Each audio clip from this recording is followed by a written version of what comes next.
advisor to the commission, and then she took on the task of assisting Director White when he began in the position. And speaking of Director White, I'm not sure if there's any correlation between Sylvia retiring again, and then a few weeks later, the director submitted his resignation to the commission, but we're going to talk about that a little bit later on.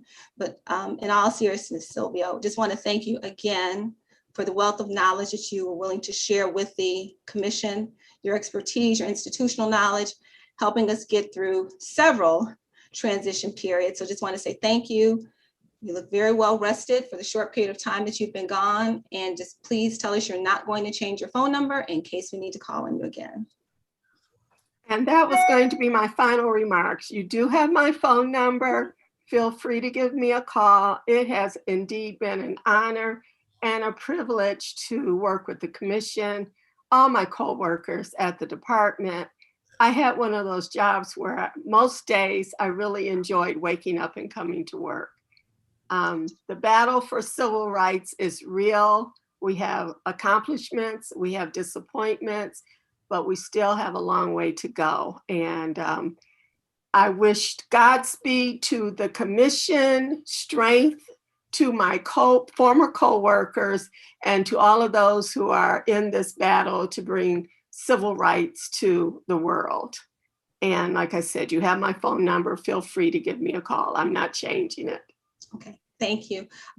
Comments from any other commissioners before Sylvia signs off? I would just simply, in the simplest of forms, give my gratitude and thanks to you for your service, for your continued service when asked, and for the service that I'm sure you'll still continue to give in the future now that you've said that your phone number is remaining the same.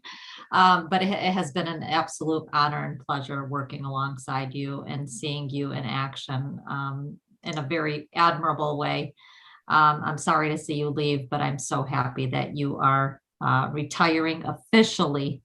And I hope that you'll take those much needed vacations that we've made reference to during the multiple calls, at least in the last few weeks. Yes. Best of luck to you, my friend. Thank you, Zena. Thank you. I asked Commissioners, Director White, was there anything that you wanted to say? Yes, and thank you. Through the chair, Sylvia, I just want to say thank you for all your work that you've done, certainly assisting my transition here, teaching me about the civil rights law, the Elliott Larson Act, and ensuring that I was representing the department the appropriate way with the intent of the law in mind, and helping me understand the differences with the law and the nuances. I can't thank you more than, there's not enough words to thank you for what you brought to me early on, along with other members of the team, but just understanding the rules and the nuances. So congratulations on your retirement. It's hard for some of us to retire. I know a little something about that, but we're gonna let you out this time and be free and to enjoy your retirement and your family. Thank you for your service. Thank you. And thank you, Sylvia, so much for your exemplary service. Thank you. Enjoy your retirement. I will. Bye, everybody. Bye-bye. The next item under opening matters is the public comment protocol from Deputy Director Mary Engelman. Thank you, Madam Chair. Today's meeting will be recorded. All speakers must identify themselves by name first before speaking. If you require closed caption and you are using Zoom, you can turn on captions by clicking on the CC icon on the lower right part of your screen. The Commission has already received written public comments and will only be accepting verbal public comments during the meeting. If attendees wish to speak during the public comment portion of the agenda, you must sign up to do so within the next 10 minutes by typing your name and city you reside in the chat box located in the bottom of your Zoom screen. Please do not place your comments in the chat box, only your name and the city you reside in. If unable to type in the chat box, please click on the icon labeled participants to raise and lower your hand at the lower center of the screen. When it's time for public comment, staff will call on attendees in the order in which we receive the request to speak, whether via chat or raised hand. MDCR staff will first verbally identify public comment speakers by name, and then that individual will be unmuted to speak and will be muted after their designated time frame for speaking ends. The public comment time frame for speaking will be 2 minutes.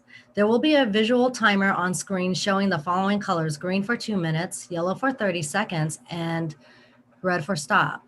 Please note that the commission has the authority to change just time in it, but we are starting with 2 minutes today. The timekeeper will verbally remind each speaker when 30 seconds remain. For attendees who are calling in by phone to provide public comment, callers must enter *2 on their mobile device to raise and lower hands. MDCR staff will identify callers who wish to speak by the last 4 digits of their phone number.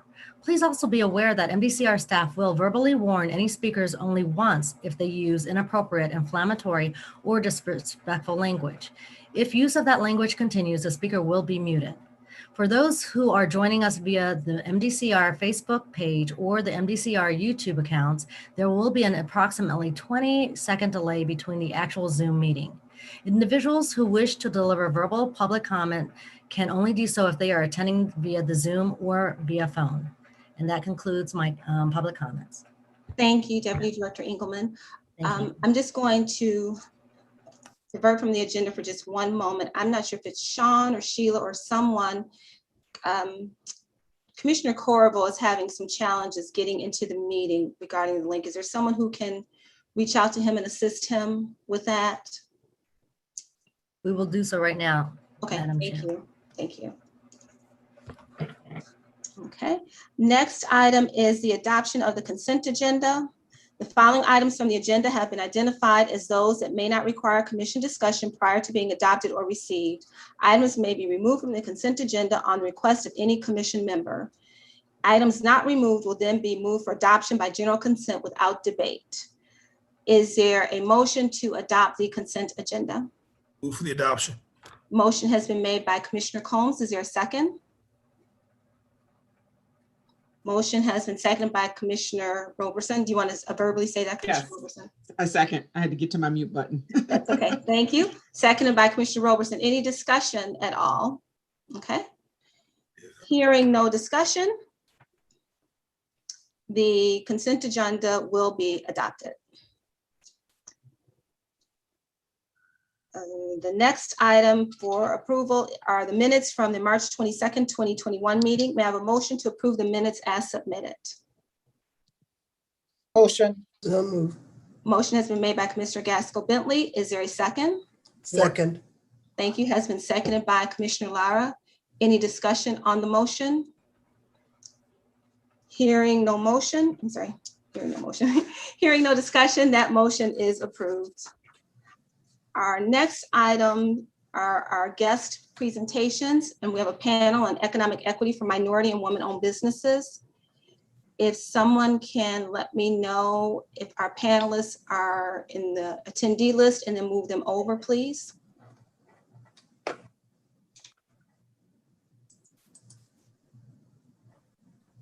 And if I can get a verbal. This is Mary speaking. Sean, are you handling that, please?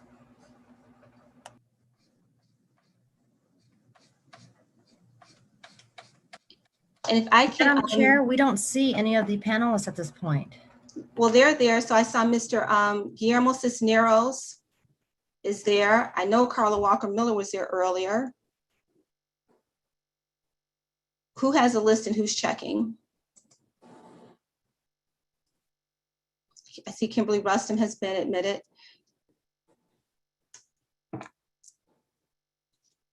Staff, who is leading that team? This is Sheila. I don't see them on the attendee side. A number of them have already been admitted. Right. Mhm. So if whoever's handling this can let me know which of our presenters we already have in. And if our presenters, if you're I in. see Michelle Robinson. I'm going to promote her.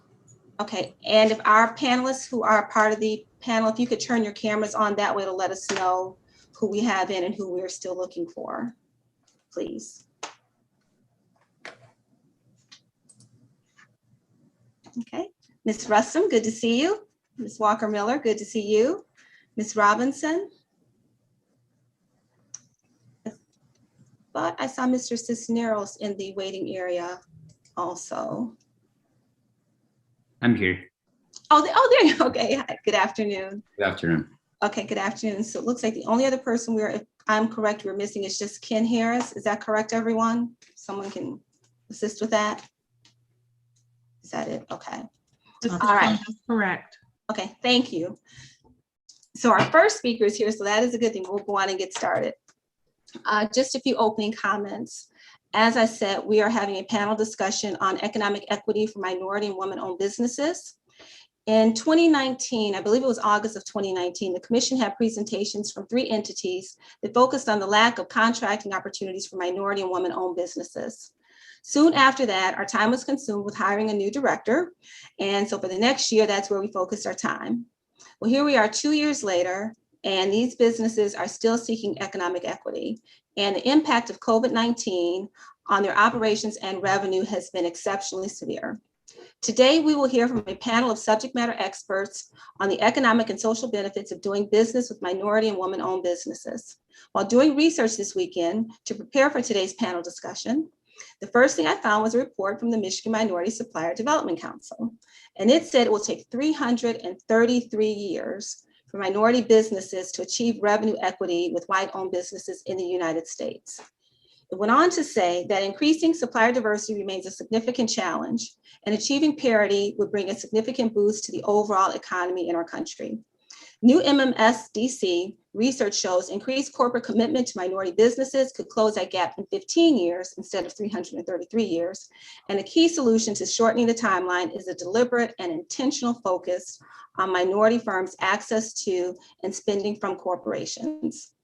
That's one of the things that I always say, if you're going to do something and you want it to have a true effect, it must be intentional.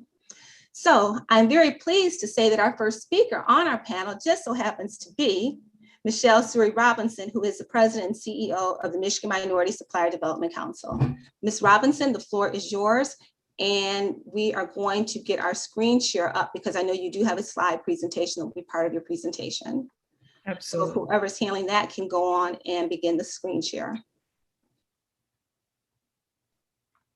Thank you, Chairwoman Clayton, and all the honorable commission members. I see some familiar faces, so it's good to see you, and I appreciate the invitation to be here today. To the staff, to the guests, to my fellow panelists, whom I admire.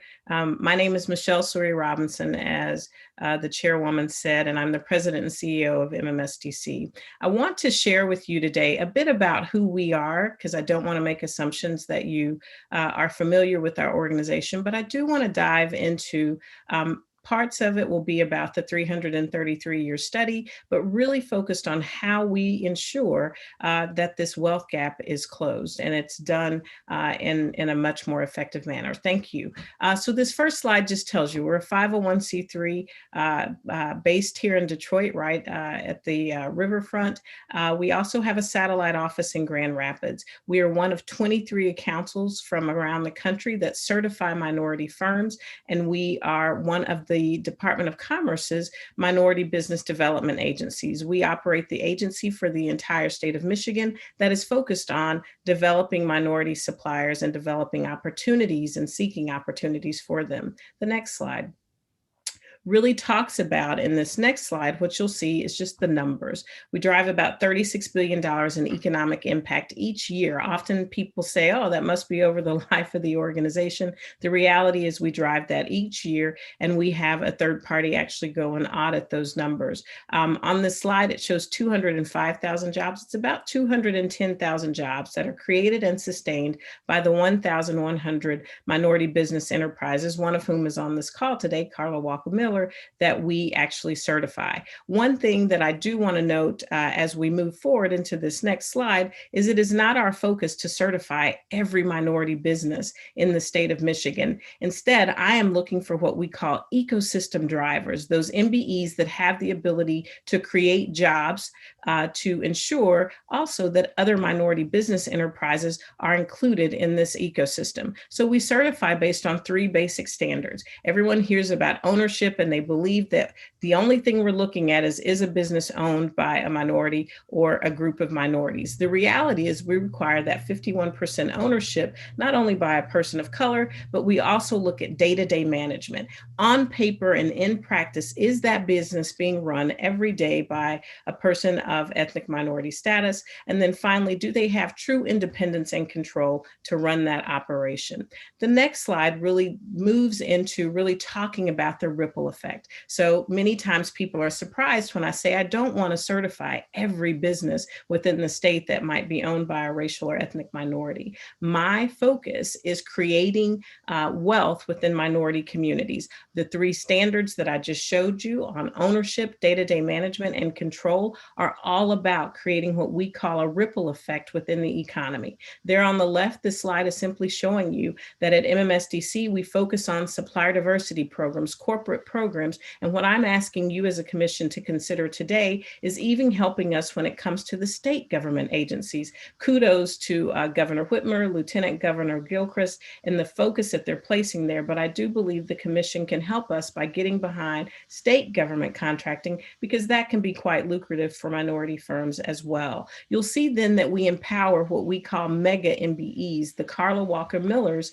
of the economy, that are really creating jobs, creating opportunity, and it creates a ripple effect that gets to the boutique that might be on Fashion Avenue. So at the end of the day, I'm not trying to certify those that are not in a corporate or state government, either selling to them directly or within their supply chain, but you'll see the ripple effect of our work, and it does decrease crime rates, increase graduation rates, because we're giving people an opportunity to have the jobs and the opportunities that produce a sense of pride within community. I'm often asked, how do you have these set-aside type programs? And the reality is this is far from a set-aside program.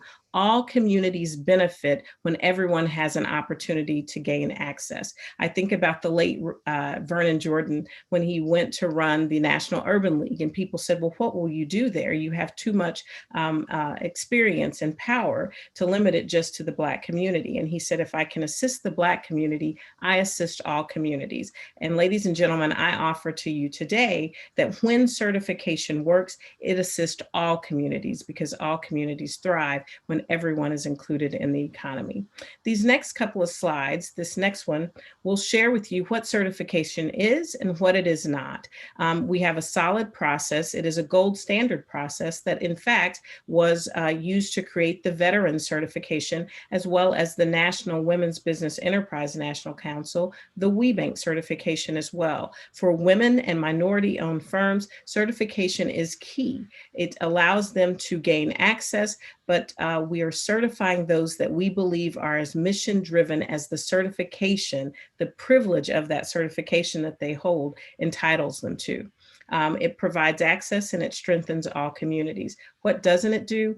It is not a random process. It's not a loophole for unqualified suppliers, and it's certainly not limited by industry, by the size of MBE. We certify everyone from startups to multi-billion-dollar firms, and those firms are actively engaged in communities by offering not only lucrative job opportunities as they hire and promote people of color, but they're also offering opportunities as they create an ecosystem of suppliers that are selling and doing business with them. These final slides that I will share here. This slide is really just doubling down. In recent weeks, you've seen our executive committee out front and center, really doubling down. These are the major corporations based here in Michigan saying, we will prefer certified minority firms as we're looking at firms not only that we're doing business with, but we're suggesting it for those tier 1 suppliers, those who are doing business directly for these OEMs. In exchange, we ask for MBEs to do the same and to double down on hiring and promoting people of color, but also ensuring that you're doing a good job of increasing your spend and your access provided to other minority firms that can sell products or services to you. The next slide. This, I want to wrap up with a couple of slides that really walk through the historical perspective for why this should matter. In the last year, we've all seen, since George Floyd's murder, that happens to be commemorated this week as we remember and we reflect, but we've all seen many companies make grandiose statements. The reality is, when Dr. King was assassinated in the late 60s, you'll see that after the Voting Rights Act of 65, the Civil Rights Act of 64, and you'll see what happened when he was assassinated in 68 was riots and unrest because of the economic distress and disparity that came from that. Some 50 some odd years later, you'll see on this next slide, we've barely grown, however, minority firms, and these programs were literally created as a result of his assassination by, at the time, President Nixon, because they were to close the wealth gap. They were to provide hope and economic prosperity within these communities. But what you'll find here on this next slide is that 50 some odd years later, these programs were created for that purpose, but we've barely grown.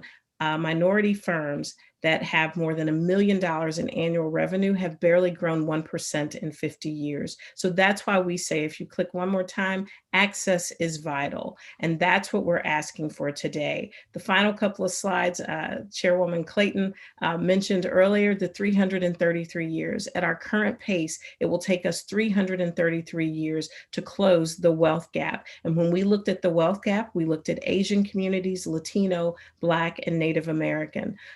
The best community parity was in the Asian community at about 95%. African Americans were at 5.6%.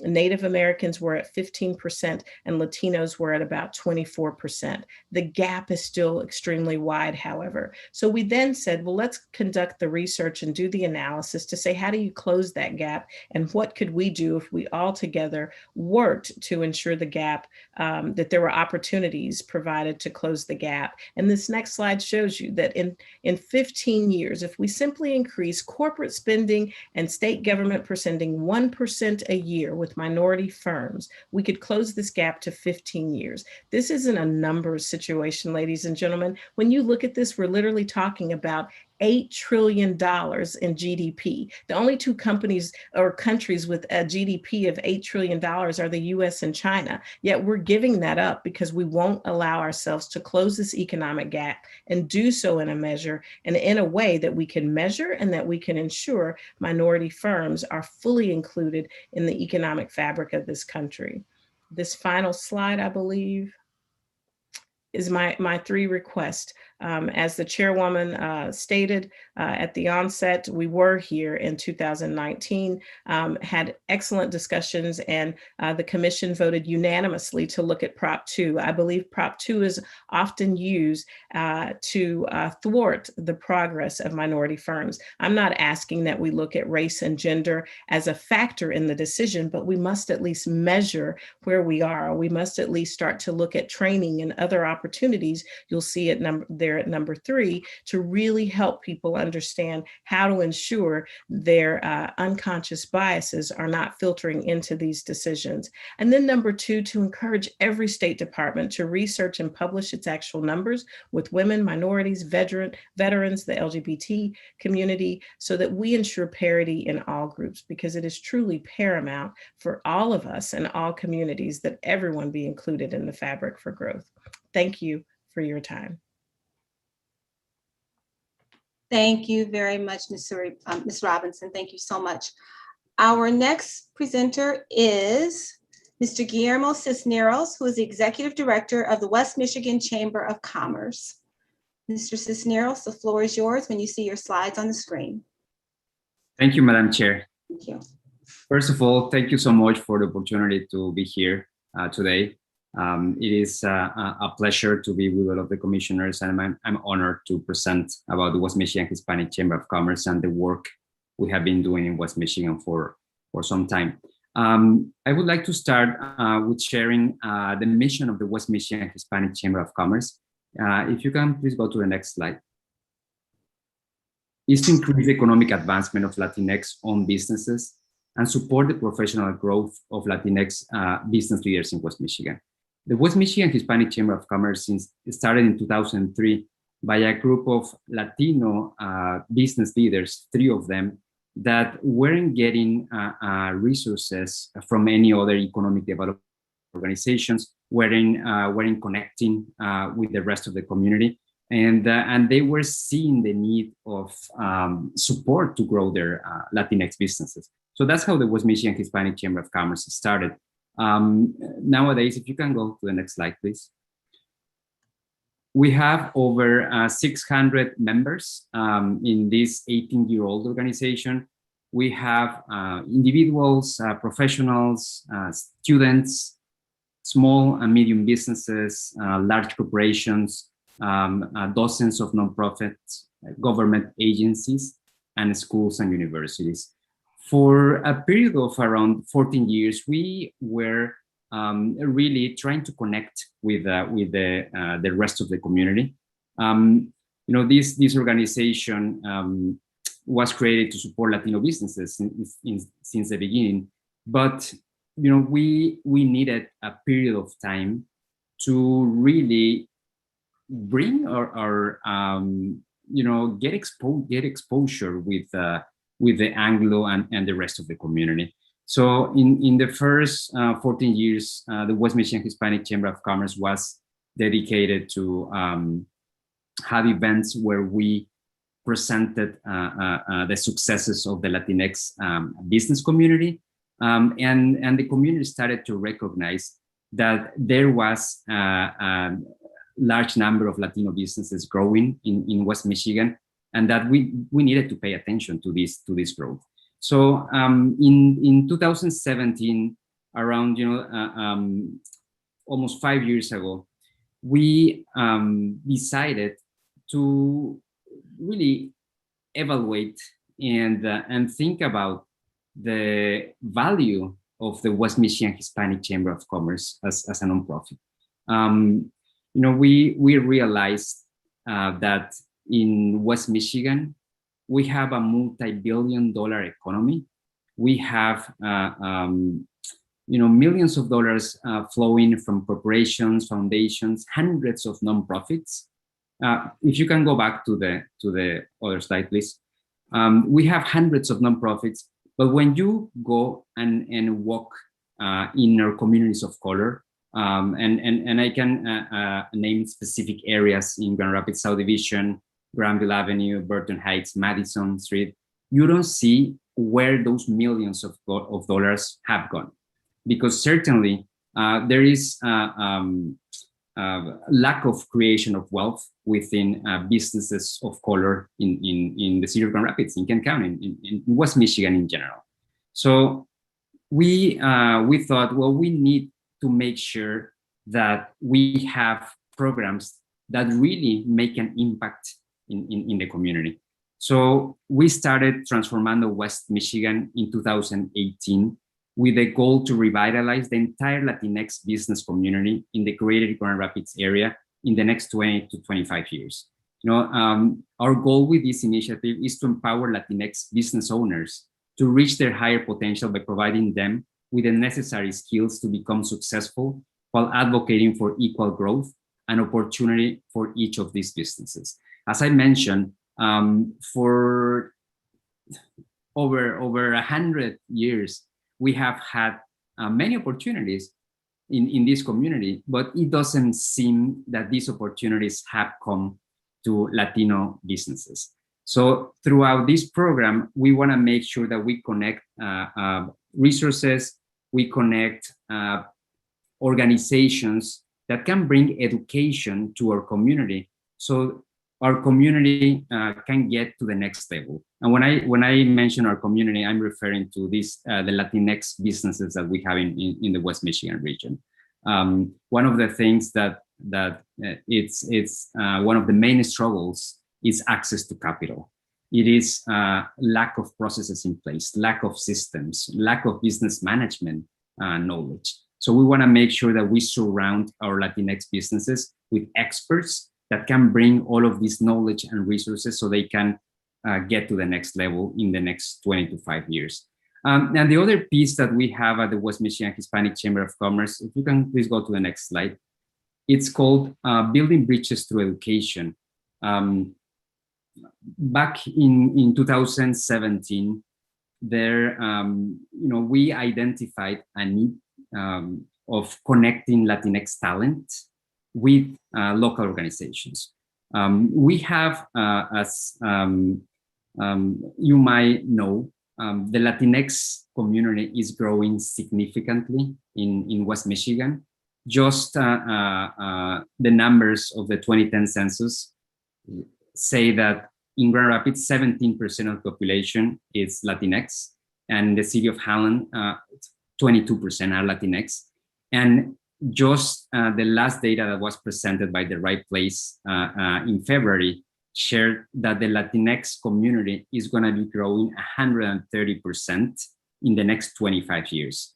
So we have an opportunity to really foster the talent that we have and connect this talent to local organizations. So in 2019, we launched a second initiative called Building Bridges Through Education, with a goal to create a pipeline that connects Latinx college students with area employers. We have a disconnect between our local Latinx talent and area employers. We hear from many large corporations in West Michigan that they want Latinx talent and talent of color. And the interesting thing is that many of these Latinx talent go through internships in several of these corporations and they don't get hired. So, they are asking us for the talent. There are interns doing internships, but then there is no hiring. So we have a disconnect. So through our Building Bridges to Education initiative, our goal is that while the Latino students are in college, we connect them, with these opportunities that corporations have.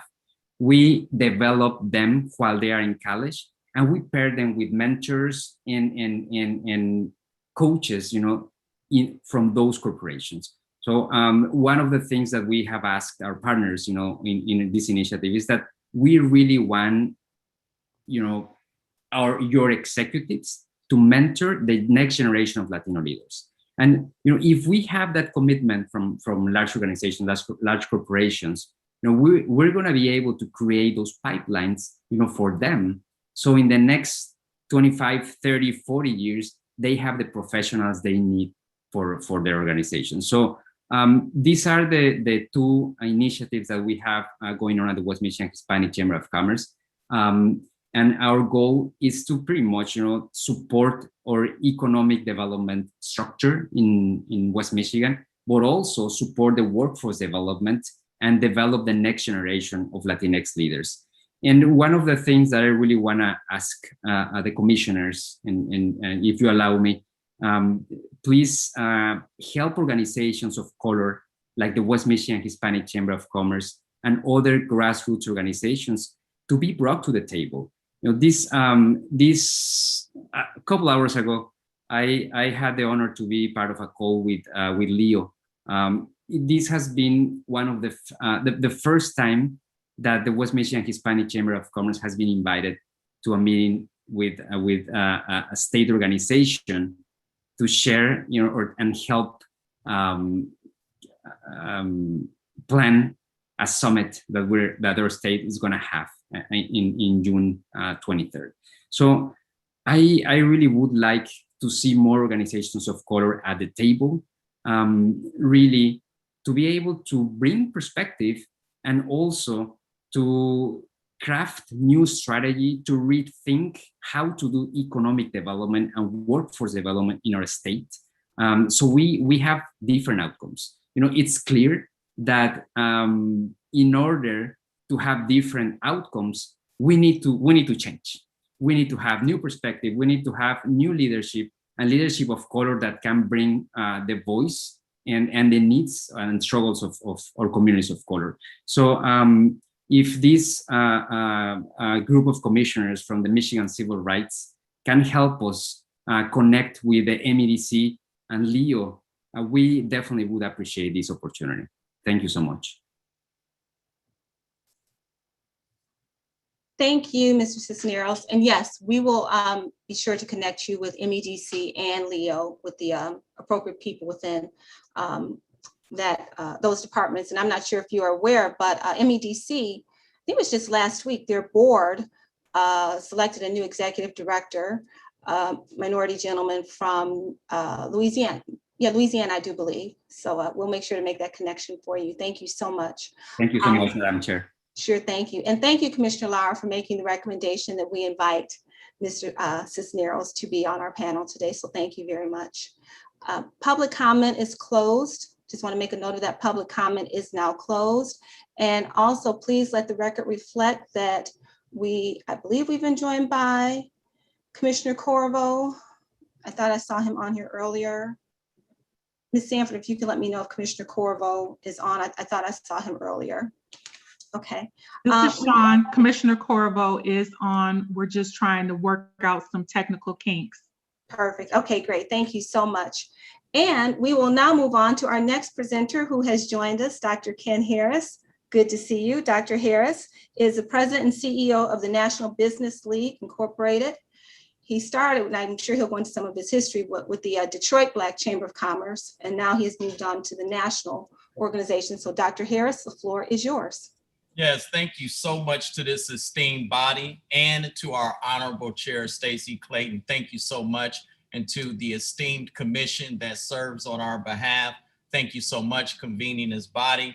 And most importantly, to the Executive Director, James White, and the entire staff and the phenomenal work that you do on behalf of the people of the state of Michigan. Thank you so much for inviting me here today.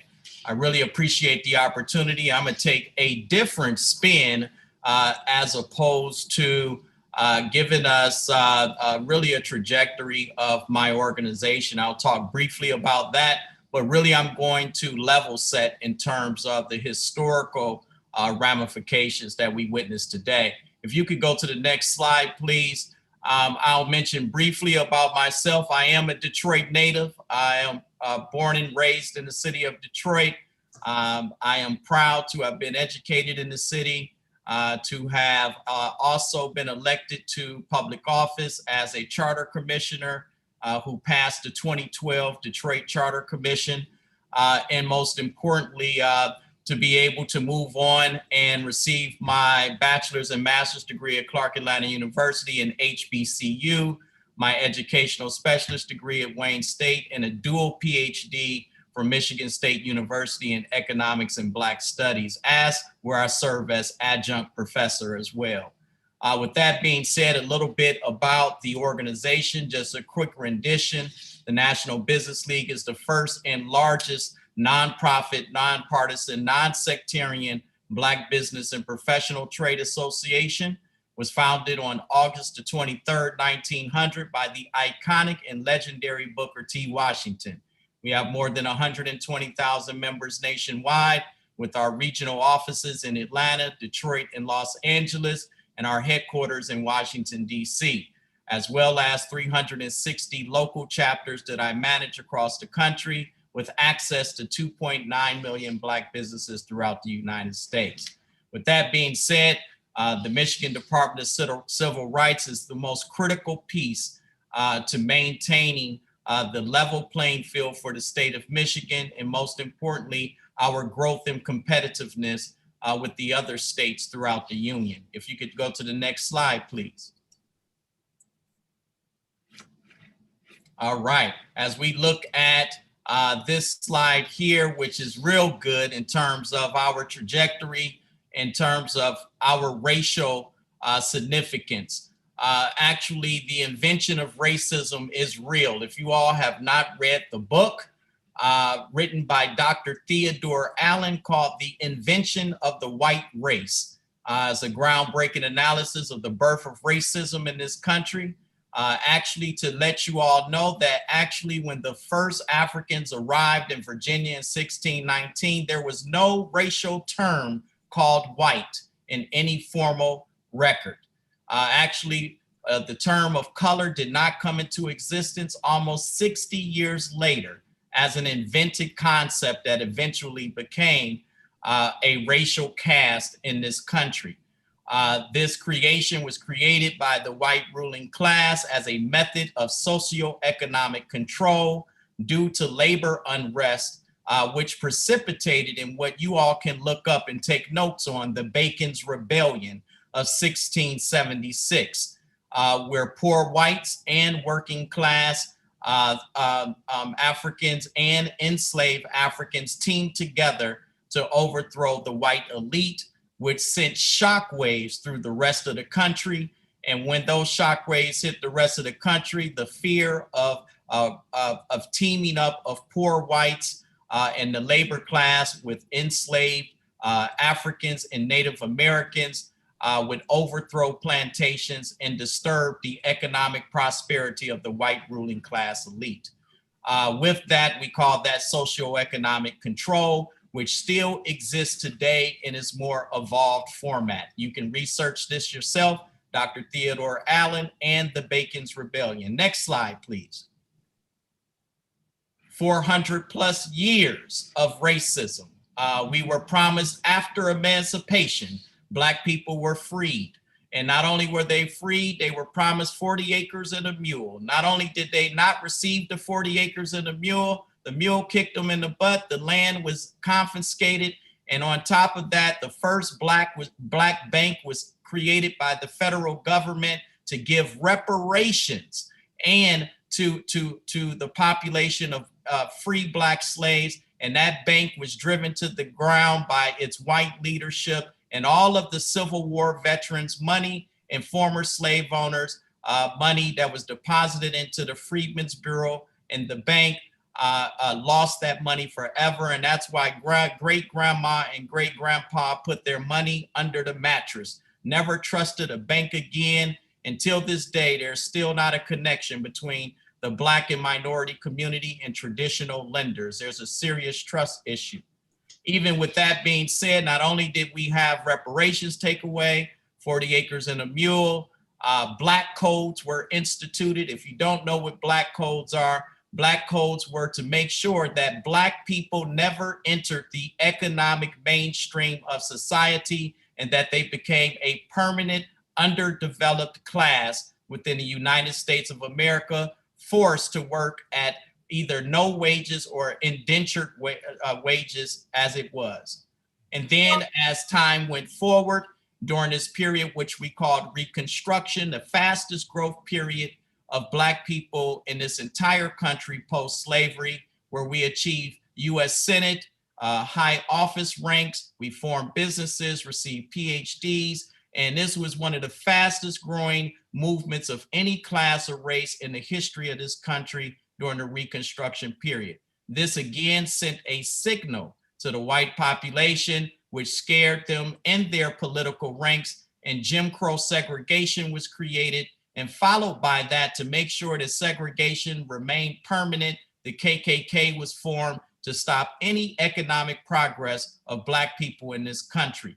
As an example, Black Wall Street, we are now celebrating its 100th year since the Tulsa, Oklahoma bombing, which took place, which destroyed a community with over 6,000 businesses, and which was terrorized because of their economic progress. This led to the Black Power movement.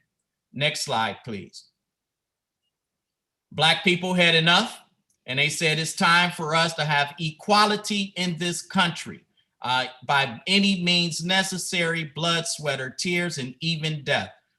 Black identity was now instilled to challenge the racist practices of the founding of this country into this period in which we call the Black Power movement and the Civil Rights movement, all combined with identity to challenge the status quo and to rid white supremacy and racism from this country. With that being said, we know that the Civil Rights Act was passed, but with the Civil Rights Act being passed, it was not passed with an economic platform for Blacks to achieve. And most importantly, it was expanded to other economically disenfranchised groups in this country. So off of the blood, sweat, and tears and backbone and lives that were created and died for the cause within the Black race, that fought for all civil liberties throughout the entire country, which every other minority group and racial group and gender group is now benefiting from off of what Black people instilled to fight for. With that being said, racism did not die after the Civil Rights Act.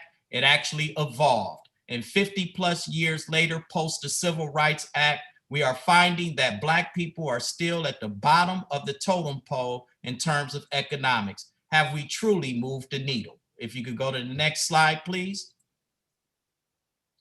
With that being said, coupled on top of knowing that 50 plus years later, we are seeing the ramifications of white supremacy and racism in this country, we were also coupled with COVID-19, which had a disproportionate impact on the Black community because of our disconnect to the healthcare system and also our federal economic agencies and traditional lending institutions to be able to impact us, in which it has been predicted that 40% of Black businesses by CBS News, ABC, Wall Street Journal, etc., have either closed their doors permanently or are one paycheck away. Most importantly, we have seen the consistent police brutality that started as slave patrols on the slave plantation and morphed into the police department. Those type of practices are still taking place, in which we witness the killings of unarmed Black men and women, in which you see today of where an actual case actually had a victorious end with George Floyd. Next slide, please. With that being said, let's focus on where we need to be in terms of what I call the solution revolution. We must focus on inclusion, diversity, equity, access, and most importantly, social economic justice. It's about economic recovery right now, and the groups in terms of that we must focus on are the economically marginalized, isolated, and disadvantaged. It is so important that not only do we challenge white supremacy and racism, but the evolution of that practice is now in institutions, structures, and systems. So it is now policy that we must enact our change in terms of being able to fight true racism in its truest form to create equity, inclusion, and solutions. Also, we must not practice benign neglect policies, which means broad, ambiguous terms that leave Blacks, Hispanics, Asians, and Indians left out of the discussion because we fail to address them specifically. And in specific with my organization, we advocate strongly on behalf of Black businesses. It's time for change. The last couple slides, next one. When we talk about fighting this solution revolution, we want to make sure that inclusion, where a company works towards a culture that is inclusive of everyone. Equity, where systems and processes are evaluated to remove biases, and equitable leadership practices are put in place by policy. And diversity, when the workplace inclusion and equity are made a priority, and we can see the representation of that diversity is not only attracted, but retained. And we can focus on key areas of looking towards that diversity and inclusion, or what I call Black and minority equity, in terms of corporations having task force, data-driven goals and objectives. As an economist, if you can't measure it, it doesn't exist. We need to start looking at corporations and private and public sector boards of directors, executive leadership, their supply chains, their marketing and advertising budgets, and their corporate responsibility, and if those dollars are actually measured in producing results in the community. In terms of talent placement, we must recruit, retain, and reward diverse talent, and federally recognize economically disadvantaged groups such as Asians, Blacks, Hispanics, and Native Americans, who have historically been economically disenfranchised. Culture and affinity groups must be formed, and resources, partnerships, and giving must take place. Last slides, please. Any questions and answers? I will take those at the end if that is allowed. Next slides, please. There are some book resources I would love for you all to take advantage of. When Affirmative Action Was White, is a perfect scenario how whites in the wealth gap is created today because whites were given affirmative action first with free land and subsidies to gain the economic advantages they have today, while the Black community and other minority groups were excluded. White rage, white fragility, the cost of privilege, it actually cost America as a economic policy, a poor and bad economic policy in terms of racism and white supremacy. This country loses money. Corporations lose money. How to be an anti-racist, the caste system, which it not only exists today, it's a global system, weapons of whiteness in the workplace, the color of money, Black banks and the radical wealth gap, the new Jim Crow, and the color of law, to figure out how all of this transpires till today and how we are actually seeing the ramifications of an evolved system on race. And last slide, please. Recommendations that are in place. If there are any websites that you want to go to, you can always visit these slides. And the very, very last slide is my contact information. I thank you all so much. I wanted to paint a historical perspective, but I also, in terms of a recommendation for the future, this commission overwhelmingly, when we presented to you all almost a year or so ago, overwhelmingly approved doing a research study on the civil rights impact and economic impact with civil rights in the state of Michigan, 50 plus years later. We need to measure, has the civil rights policies of 1960 impacted us today and improved us to where we are in terms of race and racial equity and inclusion. This is now our time to get the data, to get the research. And I think this is a perfect scenario to partner with all of the minority economic groups that are around this table. And most importantly, for the Michigan Department of Civil Rights to lead this initiative and to produce this research. Thank you so much, esteemed body. Madam Chair, thank you for your leadership. And to the Executive Director, James White, we appreciate your leadership. Thank you so much on behalf of the National Business League. Thank you, Dr. Harris. Thank you very much. And we will have questions and answers from the commissioners at the end of the panel presentation. Our last panelist before we get to our speaker, who's going to give us an overview, Carla Walker-Miller, is Ms. Kimberly Rustam, who is the, I think I can still say new, think you're still new in that position, who is the new director of the Detroit Civil Rights, Inclusion, and Opportunity Department. Ms. Rustam, the floor is yours. Thank you. And I just want to again thank the body for having me come here to present today.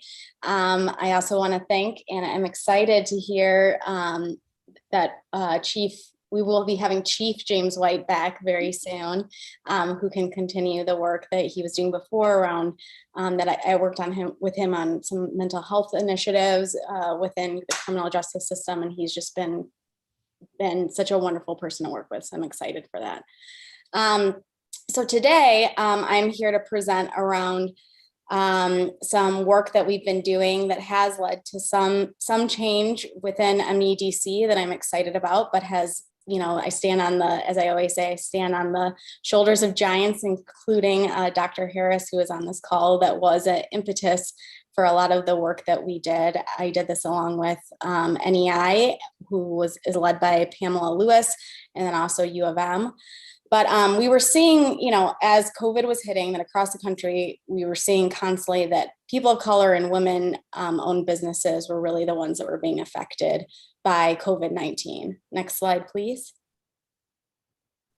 But what we knew, rather than looking at it as just an isolated incident, thanks to some of the research that had been done by Dr. Harris, we knew that this was really just highlighting the historical legacies of past structural barriers that have been in place, and based on basically everything that was just presented by Dr. Harris. So he did a tremendous job of really digging into the weeds on all of those structural barriers that have come into existence. But just to now, moving forward, I actually think this was perfect sequencing. Today, as you can see, and as he mentioned, in terms of median household net worth, or meaning what can be used towards kind of asset building or wealth generation towards owning a business. As you can see that Blacks and Latinos remain below their white and Asian counterparts. Similar with women-owned businesses, they also tend to, in terms of having assets and wealth creation, tend to sit below their male counterparts as well. And just based on some data from 2016 from Prosperity Now, just giving you an idea, 61% of Black-owned firms and 74% of Latino-owned firms were approved for loan applications in the US, while 80% of white-owned firms were approved. And then women and minority-owned businesses have average sales of about 67% to 91% of their male or white-owned counterparts, and that's still today. So diving into this data and not wanting to look at this as an isolated incident, but rather something that needed true policy change that could really rectify the issues of the past. Next slide, please. We decided to dive into really looking at and a theory that we had around that, pulling from Dr. Harris's research, that really many of the micro businesses that existed, at least in the Southeast region, were really those that were represented by the women-owned and people of color-owned businesses. So we decided to dig into this more, and by micro business, we are talking about those with 10 or fewer employees. Next slide, please. And we found that looking across Detroit and Michigan, that about 70% of all businesses are micro businesses. But what's interesting and different is, but not completely interesting because of just the kind of racial segregation of our state, is that in Detroit, 62% of micro businesses are women owned and 82.3% are owned by Black people and people of color. And so the theory we really wanted to test was, again, understanding and recognizing that there have been historical legacies of the past that have prevented minority and women-owned businesses from really generating wealth, that if you're not able to generate wealth and public programs are more centered on bigger businesses, then if you can't pull from your own wealth resources, then you can never, ever access even the public resources that are available. So we decided to test this theory. So next slide, please.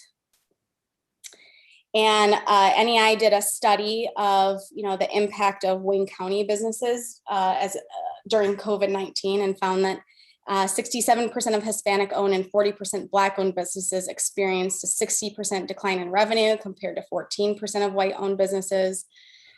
Businesses of color and female-owned businesses applied and were approved for PPP loans at lower rates. So only 41% of Black-owned businesses applied to the PPP compared to 69% of white-owned, which has a lot to do with what Dr. Harris did talk about in terms of the relationships of communities of color and banks, and how that in the past was not only not established, but when it was established, it was actually decimated. Second was the 64% of Black-owned businesses were approved for PPPs compared to 84% of white-owned businesses. And owners of color were more prone to seek higher cost online lenders and use personal savings than white owners. So that's what we saw in Wayne County for micro businesses during the COVID-19. Next slide. So we saw that phenomenon happening, but then at the same time, again, looking back at our theory that we had, was that but most public sector resources were really not focused on those micro businesses. Oftentimes the term small business is used, but small business can be up to 500 employees. And there was, in Michigan, we don't even segment out really looking at micro businesses or having a different strategy for micro businesses than the larger small businesses. So as you'll see here, most of the PPP went to those larger businesses across the country. And then this graph or pie chart is the amount of spend that happens in Michigan and Detroit by type of category. So most of the spend towards small businesses goes towards procurement, which oftentimes goes to the larger businesses. Capital access is then made available, but again, there are no numbers tracking micro businesses at the state level, so we don't actually know how much of that is actually going to those smaller businesses. And then even fewer resources are going to technical assistance. Next slide. And so we did, again, focusing on Wayne County, we tried to look at, okay, well, what are some of the public sector resources that are available for those micro businesses? And in Detroit, we do have the Motor City Match and Motor City Restore. And at the state level, there's the Michigan Business Growth Fund and the Michigan Entrepreneur Resilience Fund. But in terms of money actually going to those 10 or fewer employees, which is really representing our minority owned and women owned businesses, there was no way of actually tracking the data that was being done at the state level to know how much of that is really impacting those businesses. Next slide, please. So we actually engaged U of M, some amazing interns from the public policy school to actually look at, well, what are other states and cities doing around this that we could actually learn from? And in New Jersey and Vermont, we found that they actually have a segmented out micro business loan program and a micro business development program that really focuses on that 10 or fewer employees and not only targets loans and development and technical assistance to those businesses, but also measures what they do in terms of supporting those businesses. And then in Baltimore, we also found how they've developed a procurement strategy around really looking at how they can unbundle really large contracts that might, a lot of times we hear that, that the smaller businesses just aren't ready to take on the bigger contracts, which in some cases may be true, but in some cases too, it might be that the contract is just too big for the smaller businesses. And so if we took the time to actually unbundle some of those contracts, could more of our micro businesses actually compete? And then also in Baltimore, they by agency actually do a 15% of an agency's fiscal year procurement into a small business reserve program. So really looking at how can small businesses that are also tend to be the minority and women owned businesses actually be supported through procurement opportunities with government. Next slide. So moving forward, we did present this information to MEDC and Leo, and thankfully they have now started to work on pulling together a summit and realized that micro businesses is an important strategy that they should be thinking about and using to really impact across the state those smaller businesses and think about new economic development strategies, but also really focusing on our minority and women-owned businesses. And so some opportunities that were highlighted in terms of for the state to really think about is one, having a clear statewide definition of a micro business and actually tracking that, and targeted support programs. And by targeted support programs, we mean tracking, what is going to the Black businesses, Latino businesses, Indigenous businesses, women-owned businesses, adopting an affordable statewide micro business capital access program through public-private partnerships. So really looking at how can we directly push money towards those smaller micro businesses so that they have the chance to grow up into the bigger businesses and access even more amounts of public capital.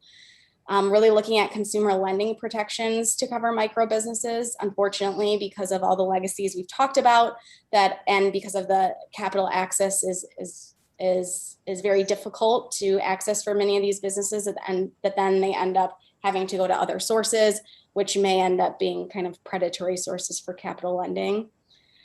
Embedding capital readiness into capital access programs, and then really just tracking and increasing the awareness of different types of certifications and exemptions for those micro businesses. So again, the goal is to grow those businesses or target those businesses, which right now really aren't being targeted at all, get them money, and then be able to move them up the ladder to access more public dollars. Next slide. I think that's all I have. Okay, I think that's it. Actually, I think that was my last slide. So excellent. Excellent. Thank you so much. Thank you, Ms. Rustum, Director Rustum. Our final speaker of the evening, and I wish we had a lot more time because she has a wonderful story to share with us. Carla Walker Miller is the founder and CEO of Walker Miller Energy Services. And I asked her to kind of close out our panel because she truly is the culmination of everything we've heard today. Minority-owned business, woman-owned business, small business owner. And she's gone through all the different steps we've heard people talk about today. I remember the first time I heard Carla speak, I want to say it was either 14 or 15, I can't remember, it was at Wayne State University.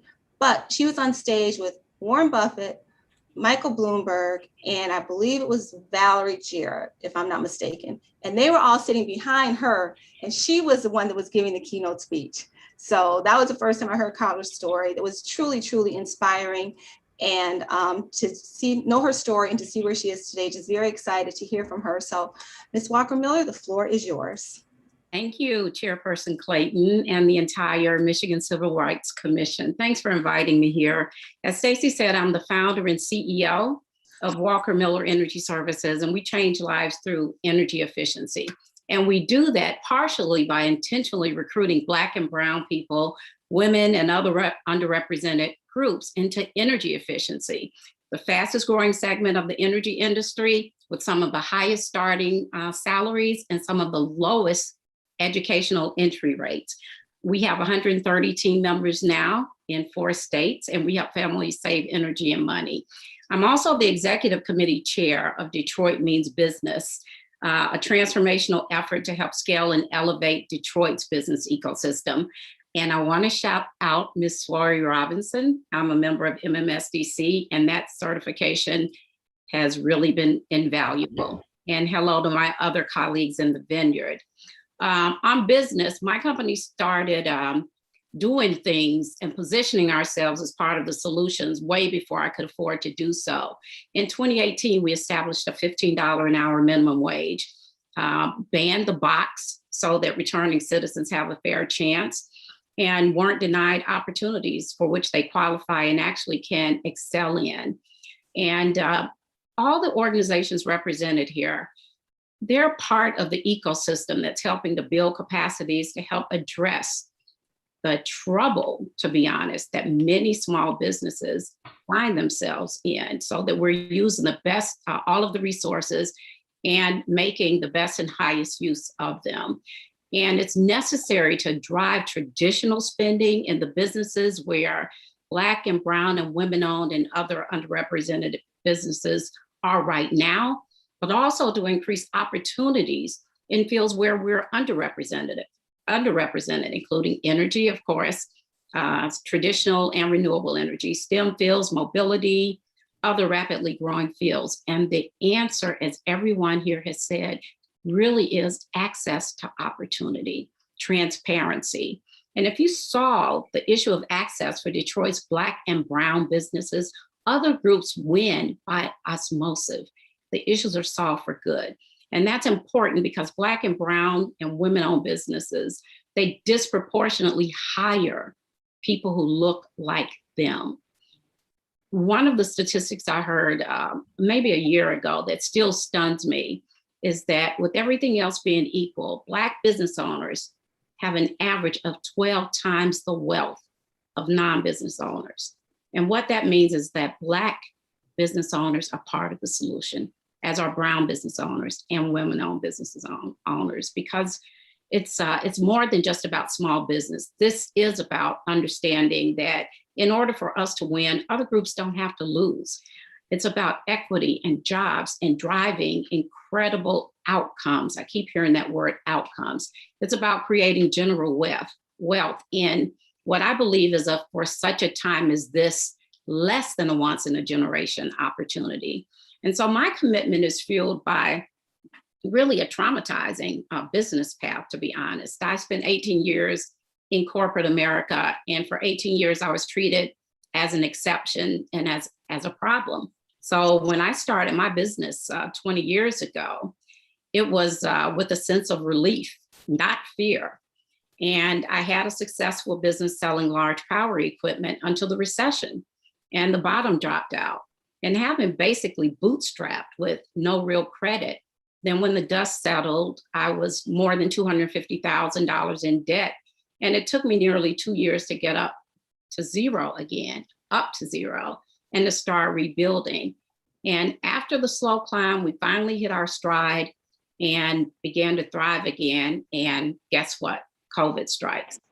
And I'm grateful because my business is thriving, but it's largely due to PPP grants and other interventions. And but for that, I would really be trying to figure out how to dig out of a hole again. But even before 2020, it was much too hard for good people of color with great ideas to create thriving businesses. And let's be clear, my journey, like the journey of so many people, has been disrespectful. It's been harder than it has to be. It's been unnecessarily painful, and it's been diminishing. I was having a discussion a few weeks ago, and the interviewer actually said something that nearly brought me to tears, and it was so simple. He said, "You are the ideal candidate." And the emotion was not because this was such a great opportunity. It was a pretty standard opportunity.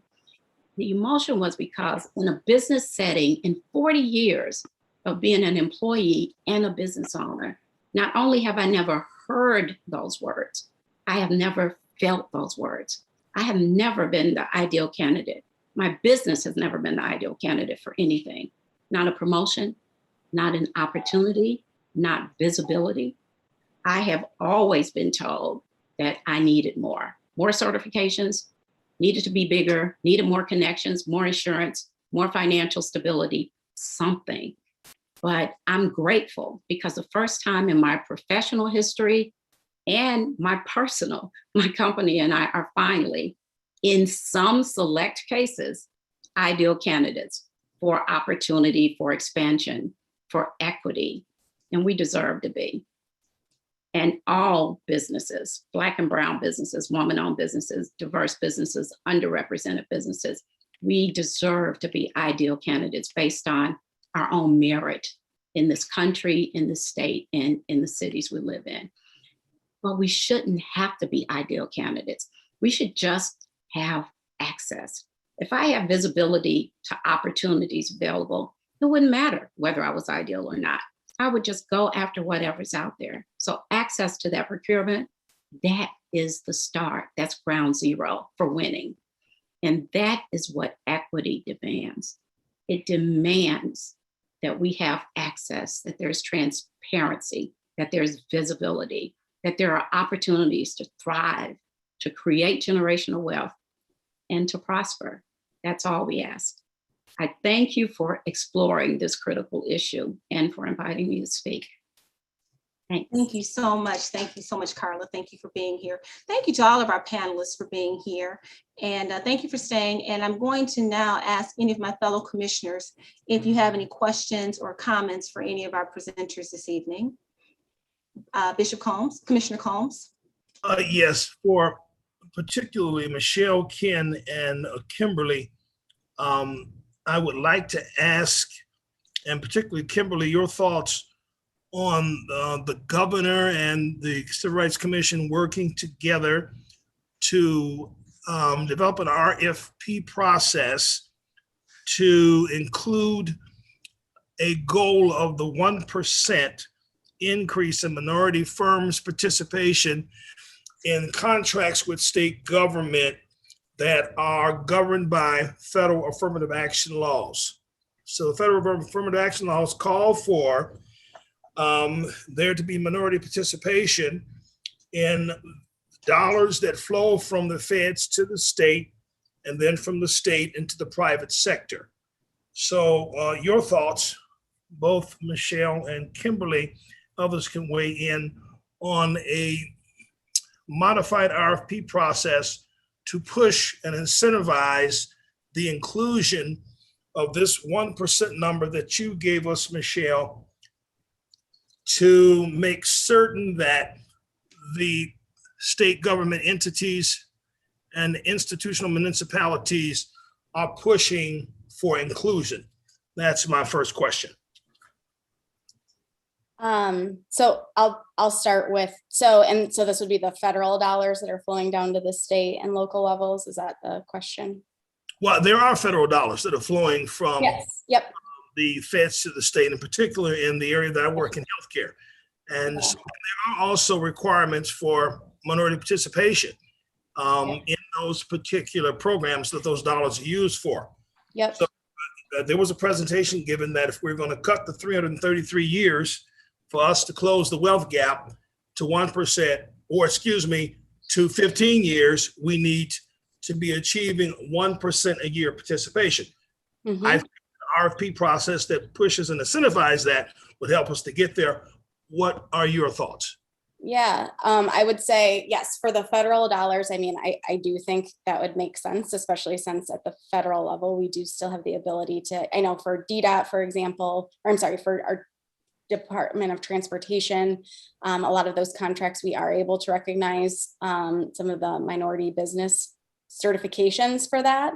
Unfortunately, at the state level, we have some issues regarding our state constitution.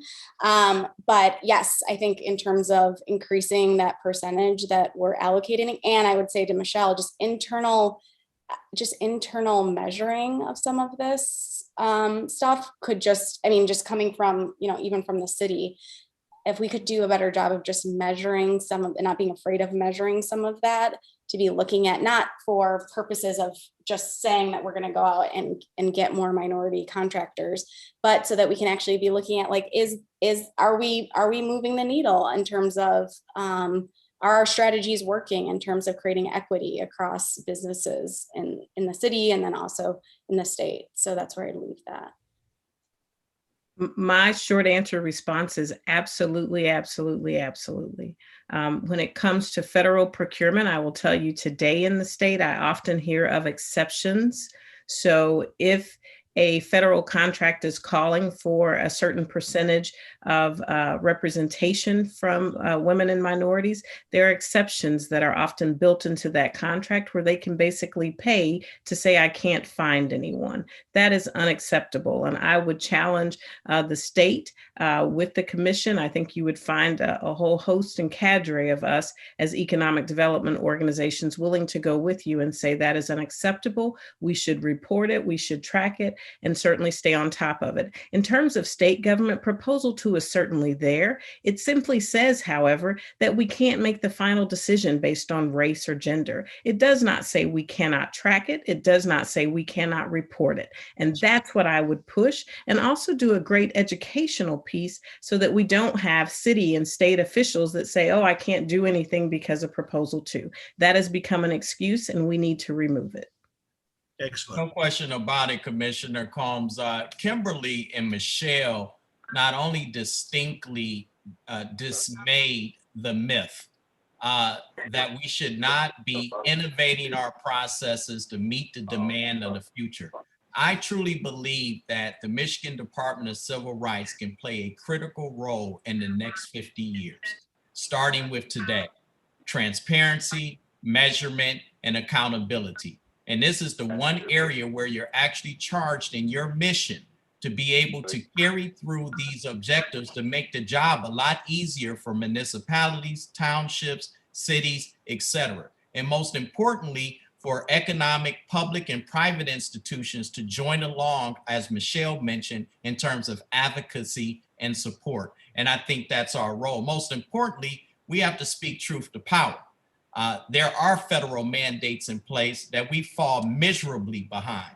And due to Nixon's policy, which he called a fraction of the action, it was a minimizing aspect to say, Black people, get a piece of the pie, not the whole pie. Well, guess what? We want the whole pie. We want real equality. We want to be able to compete just as everyone else. And if there's a 10% mandate and we're only aiming for 1%, that is a sad testament to our trajectory. So in the whole scope of where we need to go in terms of economic measurement, again, we have achieved educational, social, and political successes. Where we have not turned the corner is economically. And I think that needs to be the focus of this commission. And I thank you for that question, and also the leadership and statistics that Kimberly and Michelle provided. Thank you so much. Now, I have a second critical question to this, if that's okay with the chair. Yes, sir. The second question is a conversation I've had with you, Dr. Harris, during the PPP process last year, and that is with the new proposal for tax increases of taxing S Corps, C Corps, LLCs on the front end, and taxing capital gains on the back end of those who earn $400,000 a year or more, it appears to me that a large majority of the small business, micro businesses, and other businesses that are owned would fall within that category and capacity.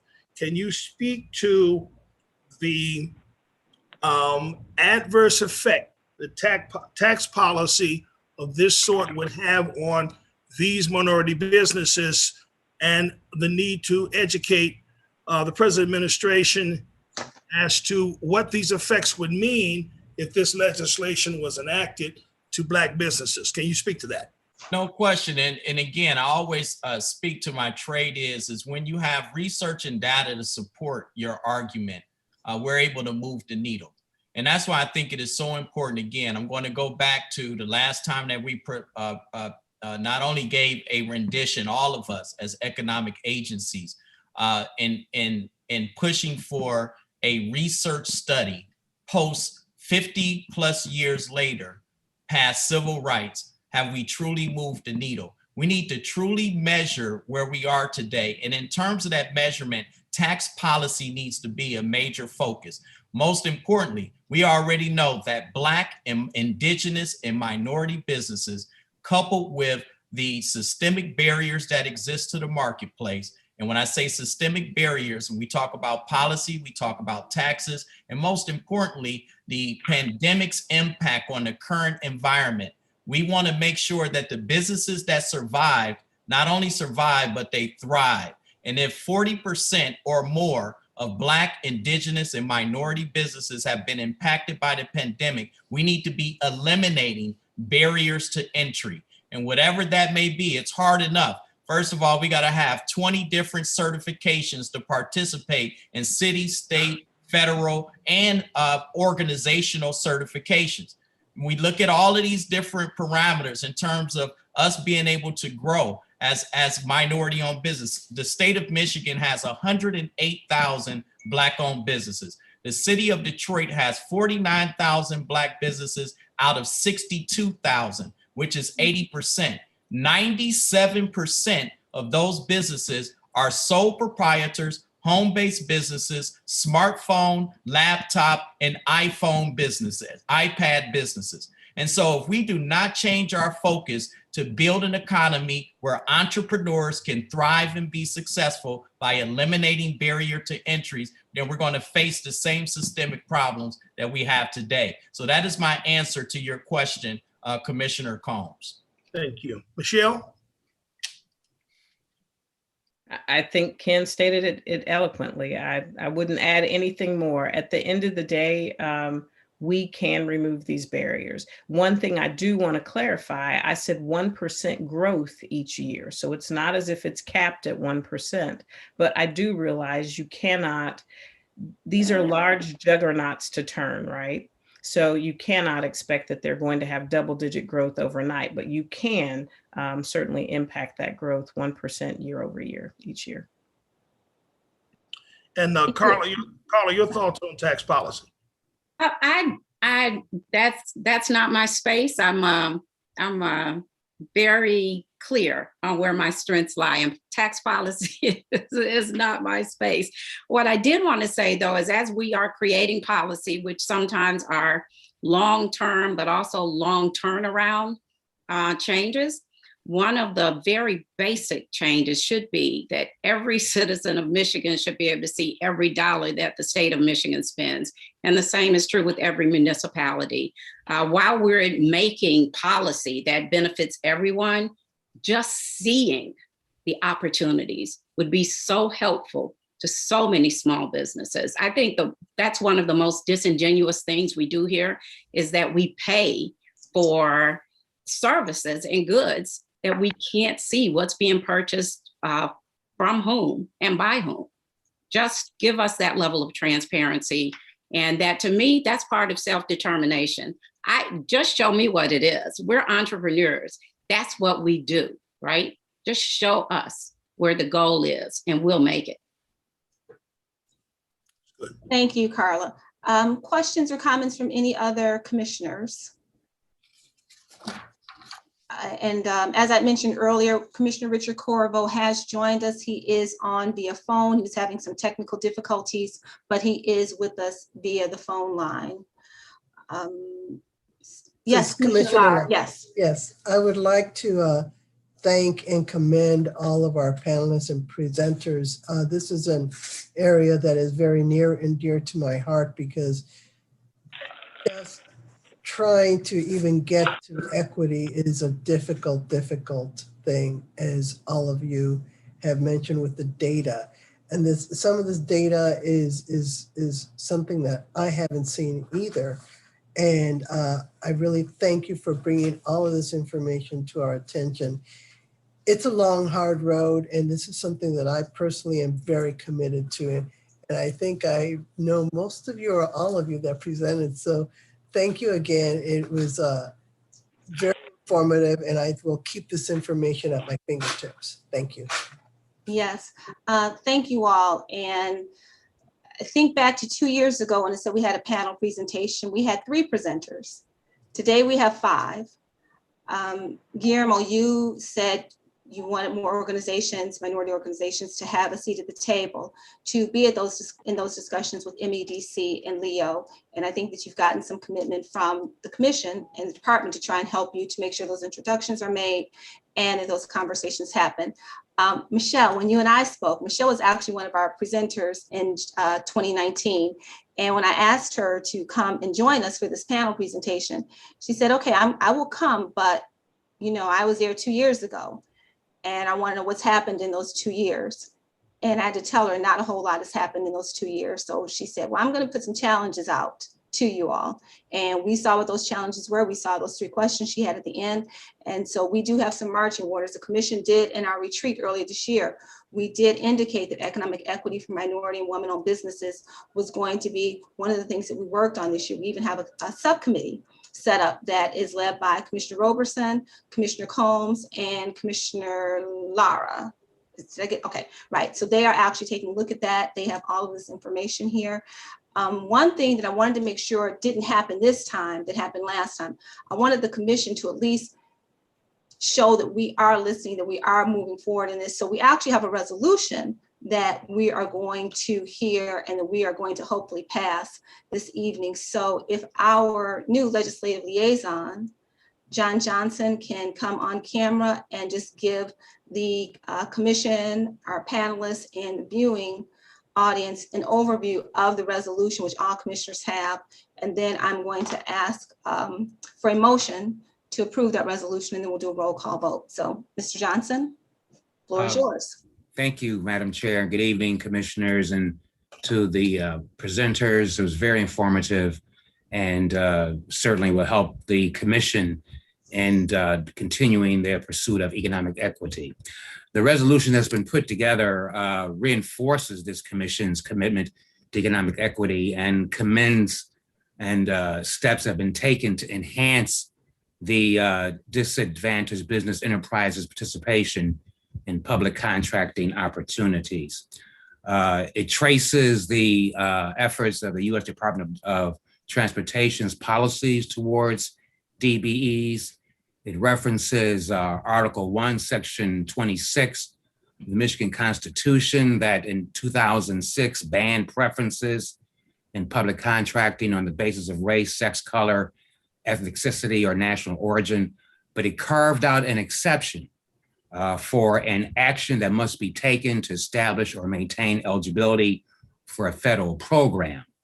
In any case, that MDOT receives approximately $1.1 billion from the federal government in transportation money. It also references an executive director issued by Governor Gretchen Whitmer that speaks to her administration's commitment to equal opportunities in state contracting and MDOT's work with the DBEs. And finally, it articulates the commission's feeling that there is continued need to provide enhanced business and equal contracting opportunities for DBEs. So it's a very long resolution, but I'm just going to read the resolves for you. It is resolved by the Michigan Civil Rights Commission that we applaud and support Governor Gretchen Whitmer's executive directive 2019-9. Again, that's for equal opportunities in state contracting. Be it further resolved by that the commission that we confirm our staunch commitment to the support of DBEs and MDOT's partnership for diversity and opportunity in transportation. And be it finally resolved by this commission that we support the goal of the equitable utilization of women-owned and minority-owned businesses and the provision of maximum practicable opportunities for increased participation in public contracting and purchasing. Excellent. Thank you. I'm sorry, did I hear you, Commissioner Combs, say move for adoption? Yes, ma'am. A motion has been made by Commissioner Combs. Is there a second? Second. Second. Thank you. Seconded by Commissioner Gaskell Bentley. Will our clerk please call a roll? Have a roll call vote on this?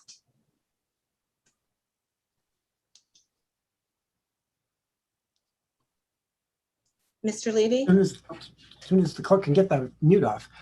Chair Clayton, Yes. Vice Chair Al Hassan, Support. Secretary Combs, Support. Commissioner Gaskell Bentley, Yes. Commissioner Robeson, Support. Commissioner Corvo, Support. Commissioner Kosaraju, and Commissioner Lara. Support.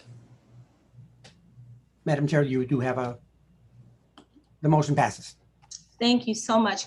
And just wanted to close out with one thing I meant to say earlier, because we've talked a lot about LEO, and I believe Attorney Johnson helped me. That's Labor, Economic, and Opportunity Department. Is that correct? Okay. That's correct. Thank you. Thank you. So that is the State Department. And I believe it was in 2020. It might have started in 2019. I'm not sure, but the ethnic commissions, the state ethnic commissions, the Hispanic Commission, the Asian American Pacific Commission, those commissions previously were under the Michigan Department of Civil Rights, along with the Women's Commission. What was found is that some of the discrimination or issues that those companies were that those entities were facing, or were not necessarily falling under the Elliott Larson Civil Rights Act. Some of it was more on an economic side. It was economic inclusion, economic opportunities. So they were moved from under the Michigan Department of Civil Rights actually to LEO, the Labor and Economic and Opportunity Department, to help really address some of the issues they were facing from an economic standpoint. So just wanted to make sure to put that on the record to let you know that the state is aware of that, and that is something that the governor has done. And Kim Trent, who is the deputy director of LEO, actually spoke at our very first meeting this year to talk about some of the things that the state is doing with those businesses. So just wanted to get that on the record. Again, thank you so much to all of our panelists for presenting, for preparing slides, for taking time out of your evening, first night of the week, and we appreciate you all so much for being here with us. So thank you again. Madam Chair, can I jump in really quickly before we Yes. get to our panelists? I just wanted to say thank you so much for joining us. This is something that is extremely important, and I think all of us on the commission are committed to working on. The conversation about equity, access, and transparency is one that I think all of us find very, very important. I know there's a lot of conversation around, and Ken and I have had this conversation, generational poverty and generational wealth building, and entrepreneurship and having access as part of creating generational wealth, which is extremely important in the minority communities because we have been so much prevented from building that generational wealth. So this conversation is going to continue quite a bit. We may be calling on you all to give us some more updates, but I want to thank you all for participating today. And Director Rustum, if I'm not mistaken, I think those blinds behind you are very familiar to me. It looks like you might still be in the office, so I'm sure you're ready to get off this call so you can head home. So thank you all for joining us this evening. Yes, and thank you, Commissioner. I would love to reach out to you, Commissioner Robeson, because I've been meaning to. I just need to find your quite all contact. right. I So understand. now God has sent me. So I'd love to reach out to you and meet you because again, I stand on the shoulders of giants. So thank you. And also for anyone who wants to see the full resolution, it will be posted on our website tomorrow. So any of the resolutions that are passed this evening, if you want to see the full resolutions, they are lengthy, but they are very well written. And I think they cover a lot of information. So they will be posted on the commission's website tomorrow. Thank you all again so much. Okay, thank you. Our next item is public comment. Thank you so much to the members of the public who have been here with us, who have listened to the presentations, who have been patient. So we are now going to public comment. Can someone please let me know how many hands we have raised for public comment before I cut it off? Good evening, Madam Chair. This is Sean. We do have one hand raised for public comment. Okay, I thought we had hands that had been raised at the time when I cut off public comment. Deputy Director Engelmann, are there, I thought there were other hands that had been raised. They may not have kept them raised, but they were raised at the time that we announced public comment and before it was cut off. Yes, Madam Chair. There were, I'm looking 2, 4, 6, 8, 7. There were 7 individuals that were looking to make public comment, and then only one hand has remained on the list. Okay, well, since we didn't make it clear, I don't believe we made it clear to keep your hand raised the entire time. For those who did have their hands raised before I cut off public comment, we will still go on and call those names. And if they're still here and they want to speak, they can. There will be 2 minutes for each speaker. And if the timekeeper can let us know that he is ready, and if someone can call our first public comment speaker, please. This is Sean. Thank you, Madam Chair. We have Joy Reader. Can Joy Reader please unmute yourself? And Ms. Reader, if you would please indicate what city you're calling from, please.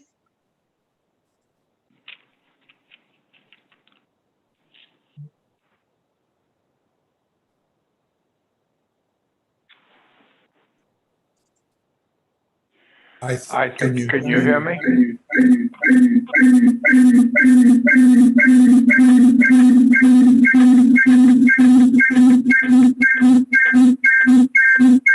Your line is now muted.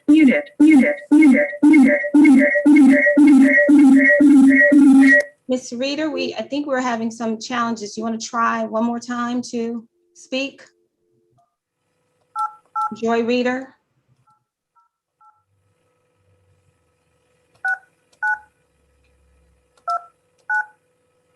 Okay. Why don't we come back? Welcome to AT&T's teleconference service. Please enter your access code, followed by the pound sign. Joy Reader, you're already in our meeting. To join the conference as the host, press star. Otherwise, press pound. There are 1 participants on the call, including you. You are joining your conference as a participant. For a menu of available commands, press star pound. Your connection is now in listen-only mode. Okay, if someone can bring over our next speaker, please. Who is that? Thank you, Madam Chair. We still have Joy Reader with the hand raised, and I don't have anyone else listed as a public comment speaker. Deputy Director Engelmann, who has that list of the names that you said had their hands raised? Madam Chair, I will read the list as soon as I get to it. It's with all the hands raised.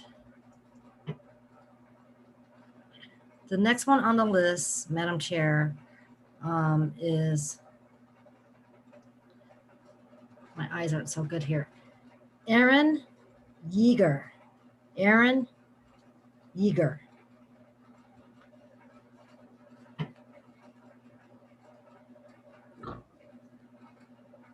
And Director Engelmann, while we're waiting for Aaron Yeager to come over, if you can just share that list with whomever is bringing people over so that they'll be ready to bring over the next person. Absolutely, Madam Chair.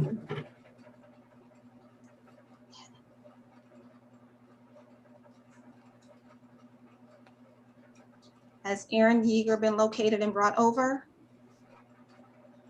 Madam Chair, this is the chat moderator. There is no Aaron Yeager in the meeting. Okay, so they must have left. Who's our next person? Andrew. I do not have a last name. Andrew. Madam Chair, this is the chat moderator. There is no Andrew in the meeting. Okay. Next person. Maria Rodriguez. Maria. Chat moderator, there is no Maria. Andrew Evans. Chat moderator, no Andrew Evans. Brandon. No Brandon. Aritra Judah.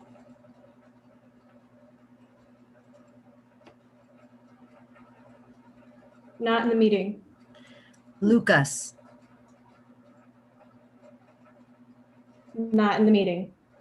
Jack Ziki Zan. Not in the meeting. And Madam Chair, that is the last that I have. There may be one other person, Brandon Uribe. Not in the meeting. That concludes our list, Madam Chair. Okay, thank you very much. Well, we did try when they had their hands raised. Okay, so moving on to our next agenda item. It is division and other reports. And we will hear first from Executive Director James White. Good afternoon, or good evening, everyone. Honorable body, I will get started with a rather robust report. I have a lot of information I will cover, but I'll try to do so very quickly. We have been very busy since the last meeting. We have started I'm sorry, I lost my place here. Okay, we have been very busy since the last meeting, continuing to implement our strategic plan. We have, sure, I'm having some problems technically. Give me 1 second. My screen is. I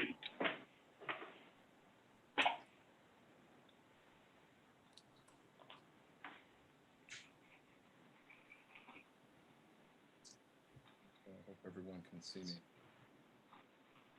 That's technology telling you that it doesn't want you to leave. and I don't know if you can see me because I can't see you all anymore. So I'm going to do my very best to do this in the dark. We can see you. Okay, you just popped off the screen. I can hear you. Okay, we have been very busy since our last meeting.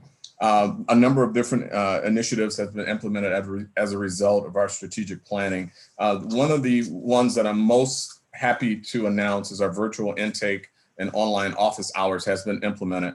And there will be some communications coming out to the commission on that. And that's going to take us to the next level of communicating with those in need of services from the Michigan Department of Civil Rights. And the team has worked really hard to put that together. Our hours of operation are 8 to 12 on Mondays, and Wednesdays 12 to 5, and obviously excluding state holidays.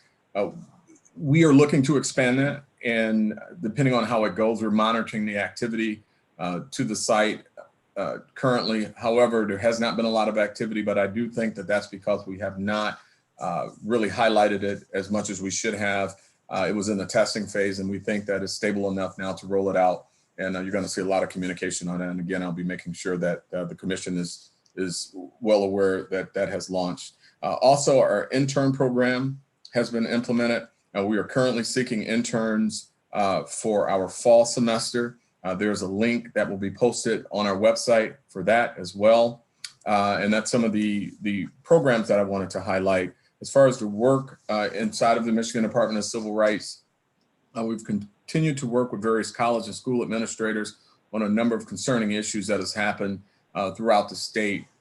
A lot of racial commentary and racially insensitive remarks have been made at a number of schools. Director Anthony Lewis and his team is working very, very hard with the schools. I'm not going to go into the highlight each individual schools other than ones that have already been publicized. Heartland Public Schools in particular, we are on the ground with that school, working with the school administrators to provide them with some training opportunities and addressing some of the issues that have come up with that school. They have been responsive, they have been cooperative, and they are working with our team. So I'm happy to report that.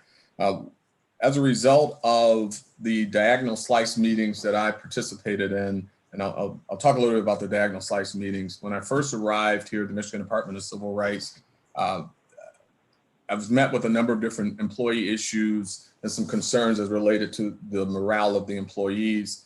A lot of this information came from employee surveys. Took the opportunity to meet with each and every employee. And from that, what we found is that we had a number of silos in the organization, employees that did not feel involved in solutions. We implemented a program called the Diagonal Slice Approach, which is essentially cutting the organization diagonally, where you're sitting with managers as well as subordinates and everybody in between to address solutions. Happy to report that those meetings have been extremely successful. They've informed a lot of the different things that we've done in the organization, including some of the movement and some of the restructuring that we've done. Those meetings are quite successful, increased communication, collaboration, and we're also able to share best practices from things we've learned from other organizations in those meetings. As a result, we've done a lot of restructuring, and in that restructuring, we've been able to promote from within a number of people. I'm going to briefly highlight some of those promotions. Internally, we promoted Alex Barone, who is a CRI in Grand Rapids, but she's also a Spanish-speaking CRI, which assists us obviously with language barriers. So happy for that promotion. Kimberly Hall was promoted to a civil rights specialist, but more importantly than civil rights specialist is the fact that we developed a professional standards coordination department. So what we've done is we've identified some of the areas that we could improve in. We looked at policy in the organization. We looked at our own rules and regulations as it relates to how we engage our claimants. And we developed this professional standards program or person to ensure that we are at least meeting our own standards of excellence and engaging our customer base at a high and professional level. We've got a very excited employee in that role, first person to do it. She's excited about it. She's engaged, and that reports to enforcement under Director Lori Vincent. It was important to put that position there because as the commission is aware, we get a lot of complaints from, well, not a lot, but a number of complaints from the field from claimants on follow-up and feedback that they're not hearing from their investigators in a timely fashion. When we dove into that, we found that they were in fact communicating, but they were our investigators have a large number of complaints. Some have as many as 100 investigations open that they're working. So the follow-up wasn't exactly where we needed it to be. This professional standards coordinator is going to help solidify a process where we can return calls, engage our claimants, and certainly making sure that our investigators have what they need to effectively do their job. And Kim Hall, as indicated, is the first person to hold that position in the agency. We've promoted Miss Akapatinti, and I tried this name 3 times before I tried it, but her first name is Carmen, and she was promoted to housing CRI. And very happy for Levita Shackelford, who's promoted to our management services department. Levita's been with the agency a very, very long time, just an outstanding person to get to know if you ever have the chance to. Very well informed, very helpful to me when I started. She's over our management services unit, and that's a new developed unit that we put in place to not only assist with our budgeting, but to ensure that we're effectively spending our state dollars, that we have the tools and the equipment needed for our employee group, that we are engaged in high-level training, best practice training that is paid for, that our contracts are monitored and secured and managed. And she is the person who is sitting in that position under the direction of Mark Bishop, who was recently moved from community engagement, which I'll get into in a second, and put over management services. And he's going to help with our IT solutions as well as the areas that I mentioned earlier as Levita's supervisor. We've also promoted an equity technician and our LGBTQ community liaison. Happy to report that Cynthia Thornton received that promotion. She has hit the ground running and working with Alfredo Hernandez as her direct to ensure that we're delivering high quality service and inclusion to our LGBTQ community. And that will include also hiring opportunities as well as training opportunities. So again, we're excited about that. Additional new hires from outside of the agency, Alana Cameron, who joined our Law and Policy Division as an administrative law specialist. Mr. John Johnson, our legislative liaison, who has just done a fantastic job in a short amount of time. Very happy to have him on board. He's going to work wonders for the organization, which we'll get into. And Sabrina Fambi is a secretary in enforcement. Ms. Martinez is the secretary in enforcement as well in our Lansing office.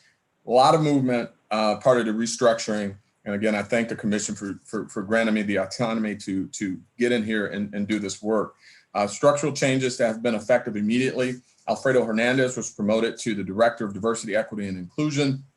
Mr. Hernandez works tirelessly ensuring that we have equity and inclusion throughout the state, training many of the diversity, equity, and inclusion directors around the state. And we recognize that we needed to lead from the front on this by promoting our own diversity, equity, and inclusion director inside of the Michigan Department of Civil Rights. One of the things that I'll be communicating with the new director or interim director is the work that he has done and the importance of solidifying that role in the organization for long term.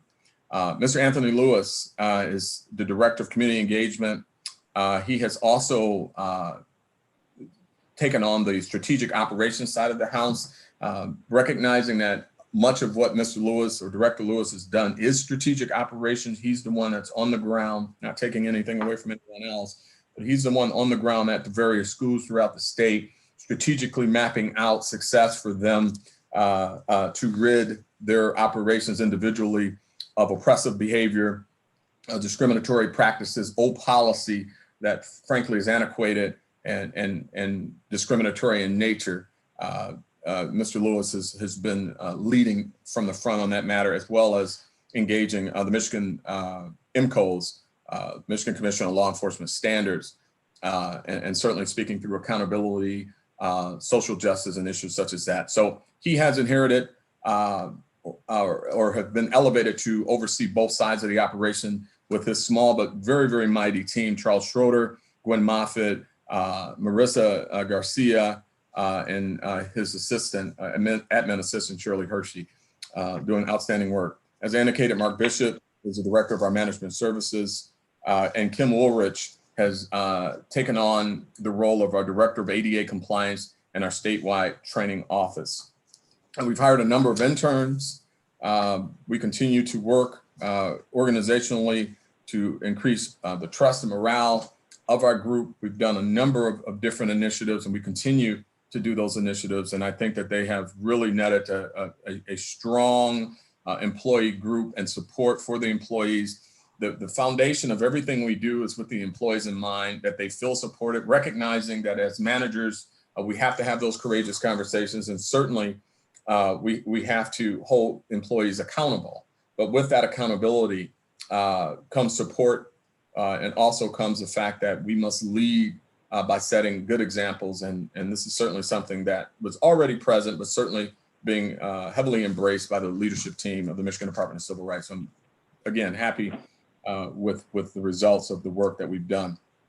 In March, we celebrated Women's History Month, and our Equity Office had 5 individual workshops. With that, I implemented our brown bag lunch, which is just basically us once a month rolling up our sleeves and just talking to our employee group about any topic that they want to talk about. And those have gone well as well. Continue to strengthen our relationship with our state partners. Had a number of meetings, which I won't go into, but they're in my report.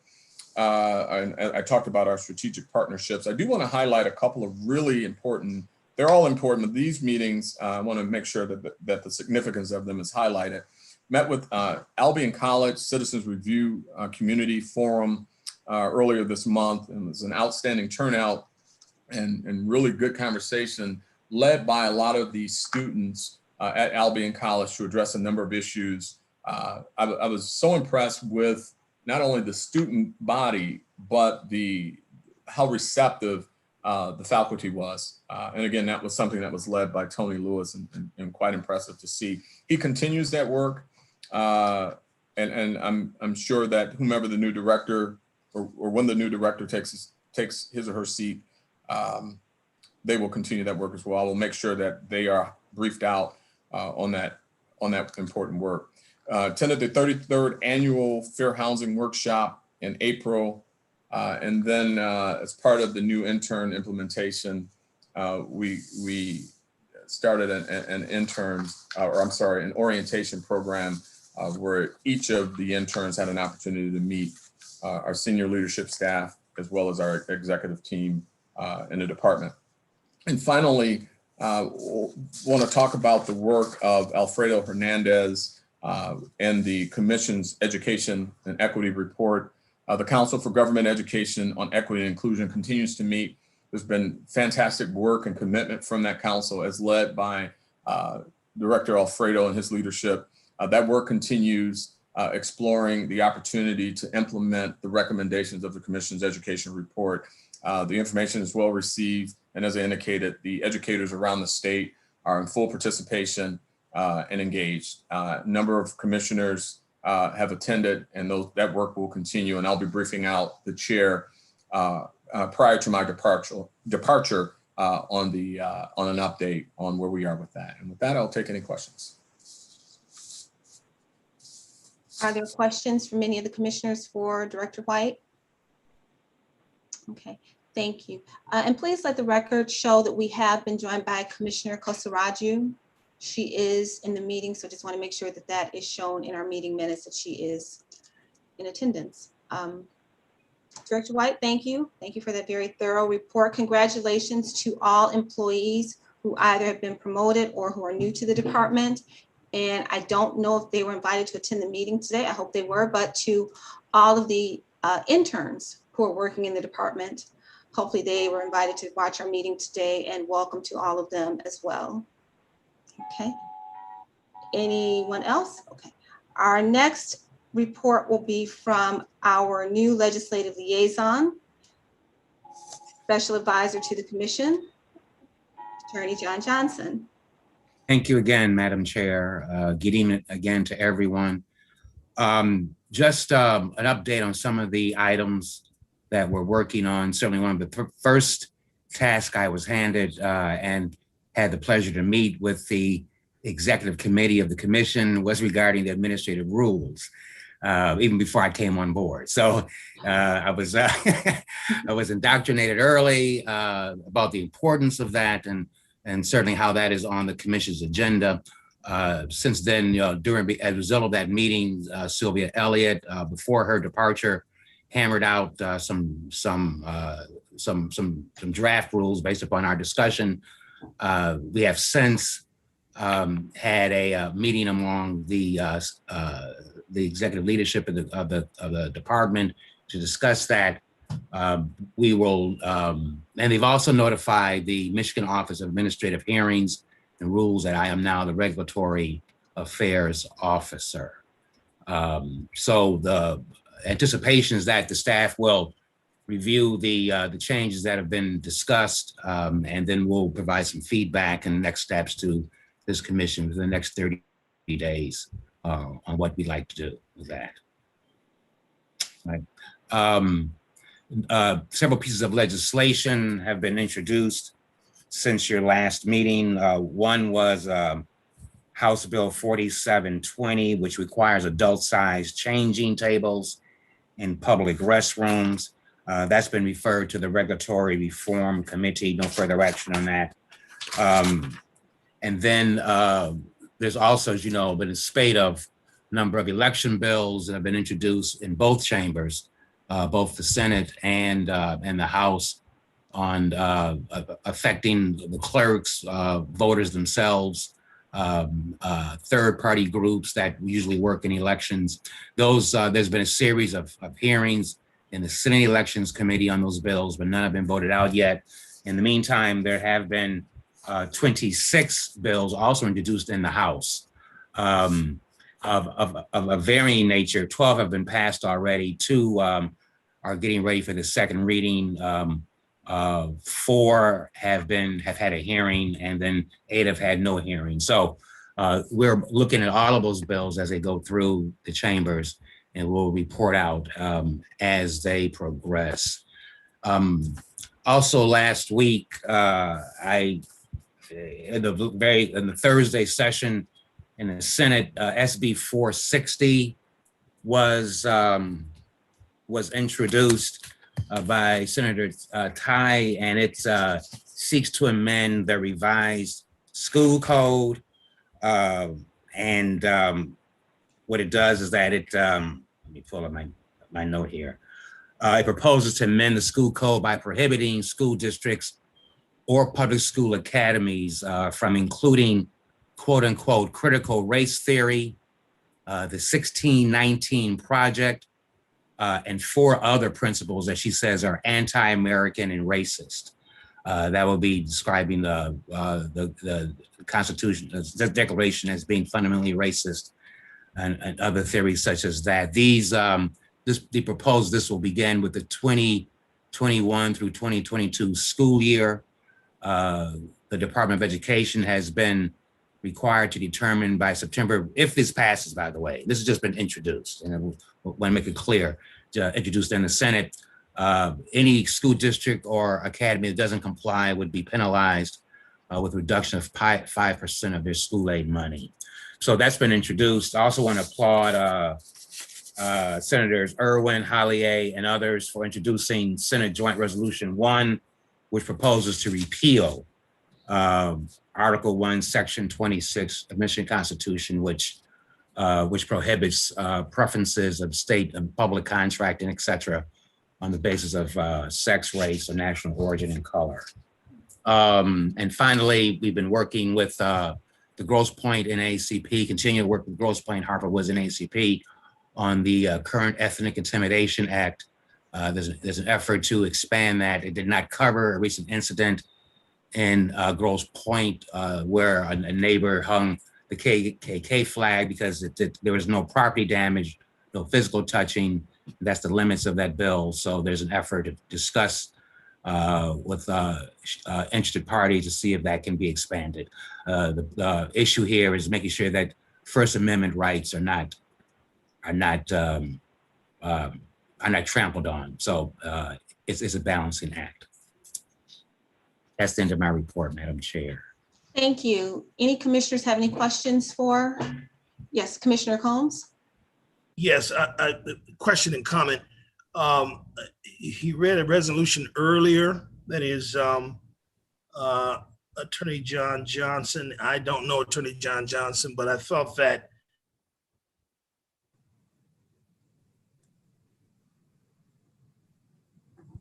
oh, he froze for me.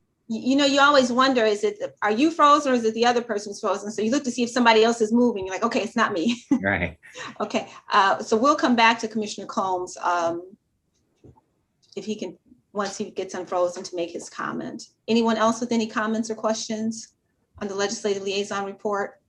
Okay, moving on, we have our Attorney General report, and I believe it's Assistant Attorney General Tanya Jeter who is giving the report today. And also Assistant Attorney General David Cannon is here as well.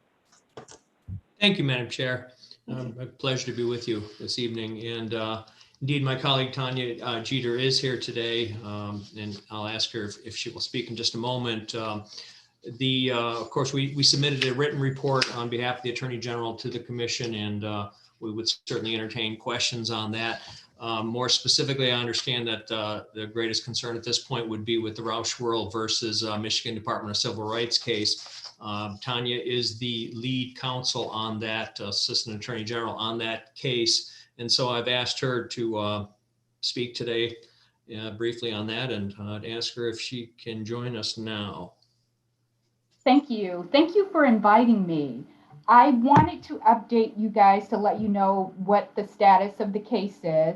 At this point, as you know, we filed an interlocutory appeal of the Court of Claims decision that was December 7th of 2020, where the court determined that sexual orientation was not covered under the Elliott Larson Civil Rights Act.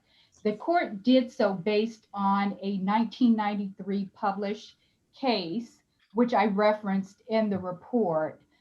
Based on that case being a published decision, the Court of Claims determined that it was bound to follow a 28-year-old case, which said Elliott Larson does not cover sexual orientation discrimination. So we filed an appeal, an app for leave to appeal in the Court of Appeals, and thankfully, the Court of Appeals granted our application. So we filed our brief asking the Court of Appeals to vacate the decision which said that sexual orientation is not covered under the Elliott Larson Civil Rights Act. There is a little twitch in that the Court of Appeals, because it's an old 1993 case and it's published, the Court of Appeals is bound to follow that decision unless it conveys a conflict panel. And then the panel makes a determination that that case is no longer good law. So at the same time that we filed our app for leave in the Court of Appeals, we also filed a bypass application with the Michigan Supreme Court. If they choose to hear the case, they can outright reverse or vacate the 1993 decision. At this point, we filed after the Court of Appeals granted our app for leave to appeal the Court of Claims decision, we filed a brief. So now we filed our brief on May 5th. That means Rouch World gets 21 days to respond to our brief. Once they do that, once they file a response brief, then we can file a reply. At the same time, we're still waiting for the Michigan Supreme Court to make a decision as to whether they are going to accept our bypass application. So I said all of that to say, at this point, we're kind of in wait-see mode with the Supreme Court, and with the Court of Appeals, we're waiting for the other side to file their brief. So does anyone have any questions? Questions from any commissioners? Okay, not seeing any. Assistant Attorney General Cannon, are there any other reports or updates? No, Madam Chair, and I will remain available for other reports or commission business as it proceeds. Okay, thank you. And thank you to everyone for your patience this evening. I know our meeting is running a little long, but we're almost at the end of our agenda. So the next item is item 9, which is commission business. First item on there is the chair report. I will start out by saying what I'm sure everyone is already aware of, and that was last Monday. Mayor Duggan made an offer to Director James White that he could not refuse. So that same day, he was offered an opportunity to return to the Detroit Police Department as chief, as its leader. And the work that he began as the assistant chief, he will be able to continue as chief.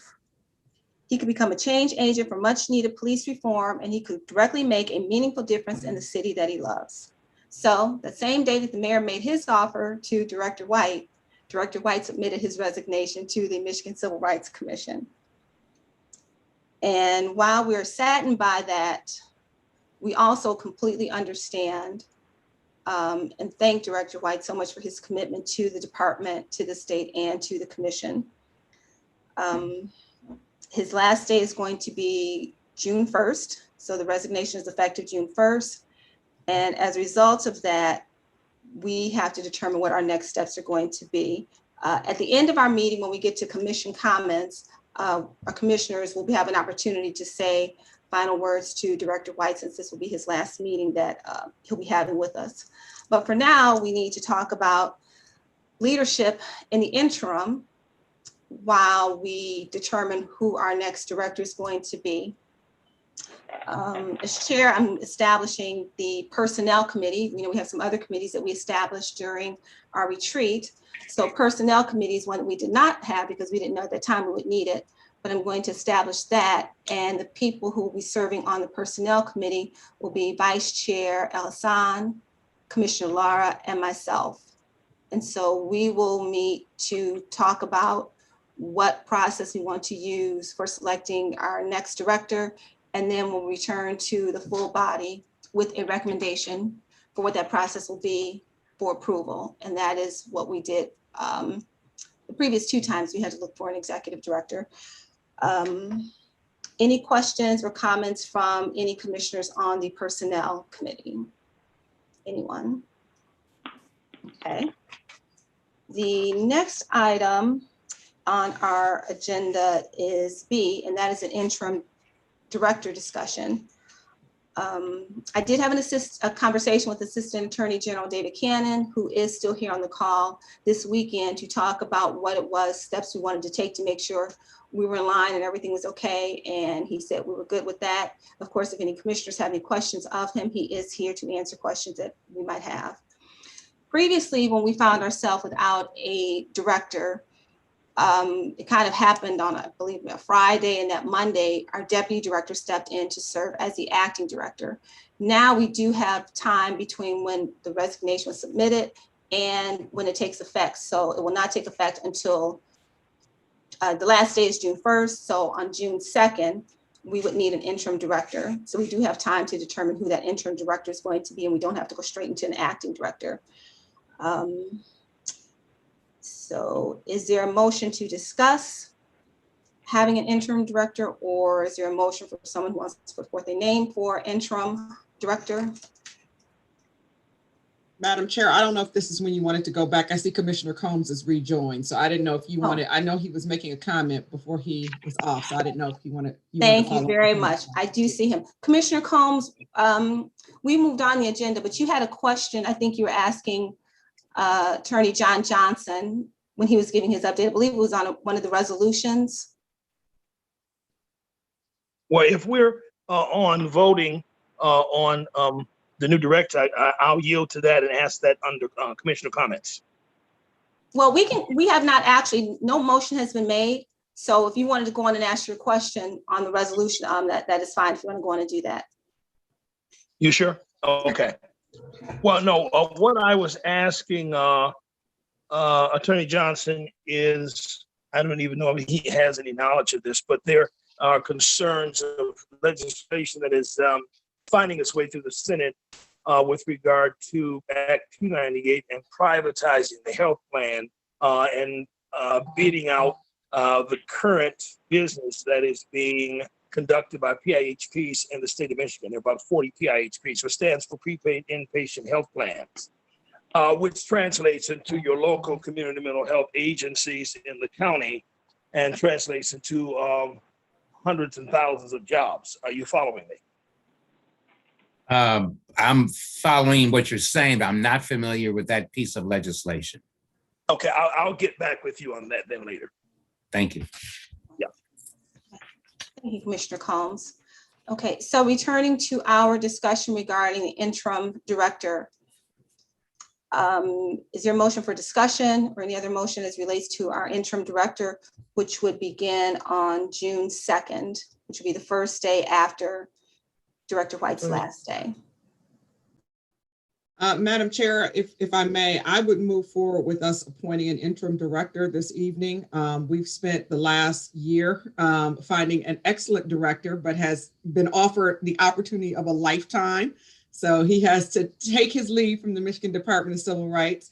And so at this time, I think rather than start over with a process that could well take us another 6 months or so, I think we should go ahead at this time, at least, and appoint an interim director to take over on June 2nd. Okay. I support. Okay. Motion has been made by Commissioner Roberson, and it is supported by Commissioner Lara to appoint an interim director this evening.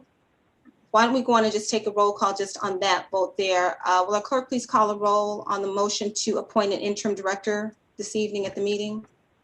Chair Clayton. Yes. Vice Chair Alassane. Support. Secretary Combs. Support. Commissioner Gasco-Bentley. Commissioner Robeson. Support. Commissioner Corvo. Yes. Commissioner Kosaraju. Commissioner Lara. Support. Madam Chair, the motion passes. Okay, thank you. And I did receive a note from Commissioner Gasco-Bentley that she did have to step away. She was going to try to return, so I just want to let you know she didn't. Just believe she did send me a text that she was going to have to step away. Okay, so the motion has been made and it's been approved that we will appoint an interim director this evening. Madam Chair. Oh, I'm sorry. Oh. I got ahead of myself. Oh. And so with that, Madam Chair, I'm going to just be wild here and throw out a suggested name of John Johnson, who recently came to the Michigan Department of Civil Rights as our legislative affairs director. I don't want to misspeak his title, and I probably am anyways, but I am making a motion for him to be appointed as interim director beginning on June 2nd. Okay, so it sounds like before you finish the motion, Commissioner Roberson, Commissioner Combs has offered his support of the motion made by Commissioner Roberson, supported by Commissioner Combs, that John Johnson be named the interim director of Michigan Department of Civil Rights effective June 2nd. Will the clerk please call the roll on that? I'm sorry, did you want to hold discussion first, or was there discussion? Is there any discussion on the motion? Thank you. Chair Clayton. One moment, just one. Oh, yes. Vice Chair Elisan. Support. Secretary Combs. Frozen again. Commissioner Gasco Bentley. Support. Got Combs. Commissioner Roberson. Yes, support. Support. Roberson, support. Commissioner Corvo. Yes. Commissioner Kosaraju. Yes. Commissioner Lara. Support. Madam Chair, the motion passes. Thank you. So the motion is passed and effective June 2nd. John Johnson will be the interim director of the Michigan Department of Civil Rights. The Personnel Committee will meet to determine next steps regarding selecting a permanent director, and will come back to make a recommendation to the full body once that determination has been made. Okay,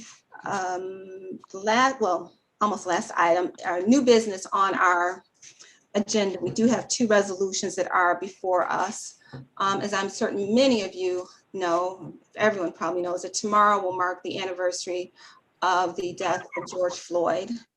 And last week, at the end of last week and then over the weekend, we saw footage that was very, very difficult to watch. I actually had to mute the TV because I couldn't even take listening to the killing of Mr. Green at the hands of the state troopers in Louisiana. So right now, there's current federal legislation that is pending that seeks to create another person, specifically Black men, from dying as these gentlemen did. Attorney Johnson, will you please provide an overview of that resolution for the commissioners, please? Yes, thank you, Madam Chair. And before I begin, thank you, Commission, for expressing that vote of confidence. I am certainly humbled and pleased that you have named me the interim director, and I pledge that I will do all that I can to execute and fulfill your confidence. Thank you so much. Appreciate you. As the chair said, we did prepare a resolution for the commission to consider. It's regarding HR 1280, which has been passed in the U.S. House of Representatives. It's the George Floyd Justice and Policing Act, and it addresses a wide range of policies and issues regarding policing practices and law enforcement accountability. It increases accountability for law enforcement misconduct, restricts the use of certain police practices, enhances transparency and data collection, and establishes best practices for training requirements. It eliminates the use of force and restricts the use of no-knock warrants, chokeholds. It creates a national registry to compile data on complaints and records of police misconduct. It grants subpoena power to the Department of Justice for pattern or practice investigations against police departments. It limits qualified immunity as a defense and a liability in a private civil action against a law enforcement officer. And it lowers the criminal intent standard from willful to knowing or reckless to convict the law enforcement for misconduct in a federal prosecution. So a resolution has been prepared for your consideration. And I will just read the resolves in that. Therefore, be it resolved that the Michigan Civil Rights Commission supports the the passage of the George Floyd Justice and Policing Act and urges and requests the United States Senate to pass the bill with all due haste. Be it further resolved that this resolution is effective immediately upon its passage, and be it finally resolved that this resolution be forwarded to the Speaker of the United States House of Representatives and the President of the United States Senate. This is currently pending in the Senate. It was passed by the House, and so is waiting to be considered in the Senate, in the Senate, where there has been an urging by civil rights organizations to strengthen it. But this has been supported by all the civil rights organizations throughout the country. And the chair asked that we prepare this resolution for this commission to consider. Thank you very much. Any questions, comments, discussion on the resolution before we take a vote? Okay. Hearing none, is there a motion to support the resolution? So moved. Motion has been made by Commissioner Roberson. Second, please. Aye, I second. Thank you. Motion has been seconded by Commissioner Casaraju. Will the clerk please call the roll? Chair Clayton, Yes. Vice Chair Alasan,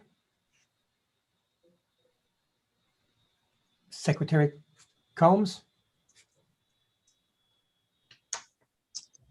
He is there. He needs to. Commissioner Combs, can you unmute yourself so we're taking the vote? Support, can you hear me now? Yes, thank you. Commissioner Gasco Bentley, Commissioner Roberson, Phone, I can't get the phone. Roberson supports. I'm sorry. My apologies. Commissioner Corvo, Commissioner Kosaraju, Yes. Commissioner Lara. Support. Commissioner Corvo is still there, but he is muted. Commissioner Corvo, do you want to unmute yourself so you can vote? How many? Madam Chair, you still have 5 votes, so the motion Okay. passed. Very good. Okay, thank you. So very, very pleased to say. Yes. Thank you. 6. Commissioner Cole. Thank you. Okay. Very, very pleased to say the Michigan Civil Rights Commission supports the passage of the federal George Floyd Justice and Policing Act. Thank you. We have one more piece of resolution before us today, and that is a resolution supporting the Federal For the People Act of 2021. Attorney Johnson, will you please just give us a brief synopsis of that resolution? Yes, Madam Chair. Again, I mentioned earlier about the some of the election bills that have been introduced in the Michigan legislature. Since March 24th, over 47 states, lawmakers in 47 states have introduced more than 360 bills that with provisions that restrict voting access and constitutional assault on voting rights. In 2018, this state did pass Prop 3, which granted greater voter access for our citizens through the absentee ballot and through automatic voter registration and through no excuse absentee voting, among other things. But this resolution is in support of a federal resolution, which would impact the entire United States. And what it would do is that it would, it would require citizens redistricting commissions in each state. Michigan has one. We passed our proposition for that in 2018, so they're at work right now. But this would require that in all the states, which then would end gerrymandering, which is, of course, is the drawing of district lines by political parties. Both parties do it, and it's found throughout the country that the parties in power, and more likely than not, they may institute gerrymandering in terms of drawing their district lines. It would call for automatic voter registration. Again, we have that here in Michigan, but this would allow that nationwide. It would enhance voter access by allowing for early voting, at least 15 days of early voting. It would secure our voting systems in terms of the election, the ballots that are used by the states, and overall address some of the bills that have been introduced throughout the country to attack voter access and to suppress voter rights. So again, I will read the resolves in these. Again, this bill has been passed by the House. It is pending in the Senate as a companion bill, S1 HR 1 in the House of Representatives, S1 in the Senate. So the House has passed theirs, but the Senate bill is still pending. The resolves here would be that the Michigan Civil Rights Commission supports the enactment of the For the People Act of 2021, designed to protect and strengthen the voting rights of United States citizens and provide the unfettered and unencumbered access to the ballot that is guaranteed by the United States and Michigan constitutions, and request that the United States Senate pass this bill with all due haste. It is further resolved that this resolution is effective immediately upon its passage, and be it finally resolved that this resolution be forwarded to the Speaker of the United States House of Representatives and the President of the United States Senate. Thank you. Is there a motion for support for the resolution? Support. Motion's been made by Commissioner Lara. Is there a second? Second. Motion's been seconded by Commissioner Roberson. Is there any discussion on the resolution? Okay, seeing no discussion, will the clerk please call the roll? It's Chair Clayton, Yes.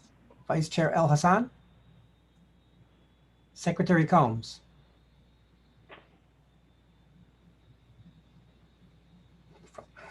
Commissioner Gasco Bentley, Commissioner Robeson, Yes, support. Commissioner Corvo, Yes. Commissioner Kosaraju, Yes. Commissioner Lara. Yes. Madam Chair, I do count 5 votes. The motion passes. Thank you. That resolution has passed. Okay. We now go to Commissioner closing comments.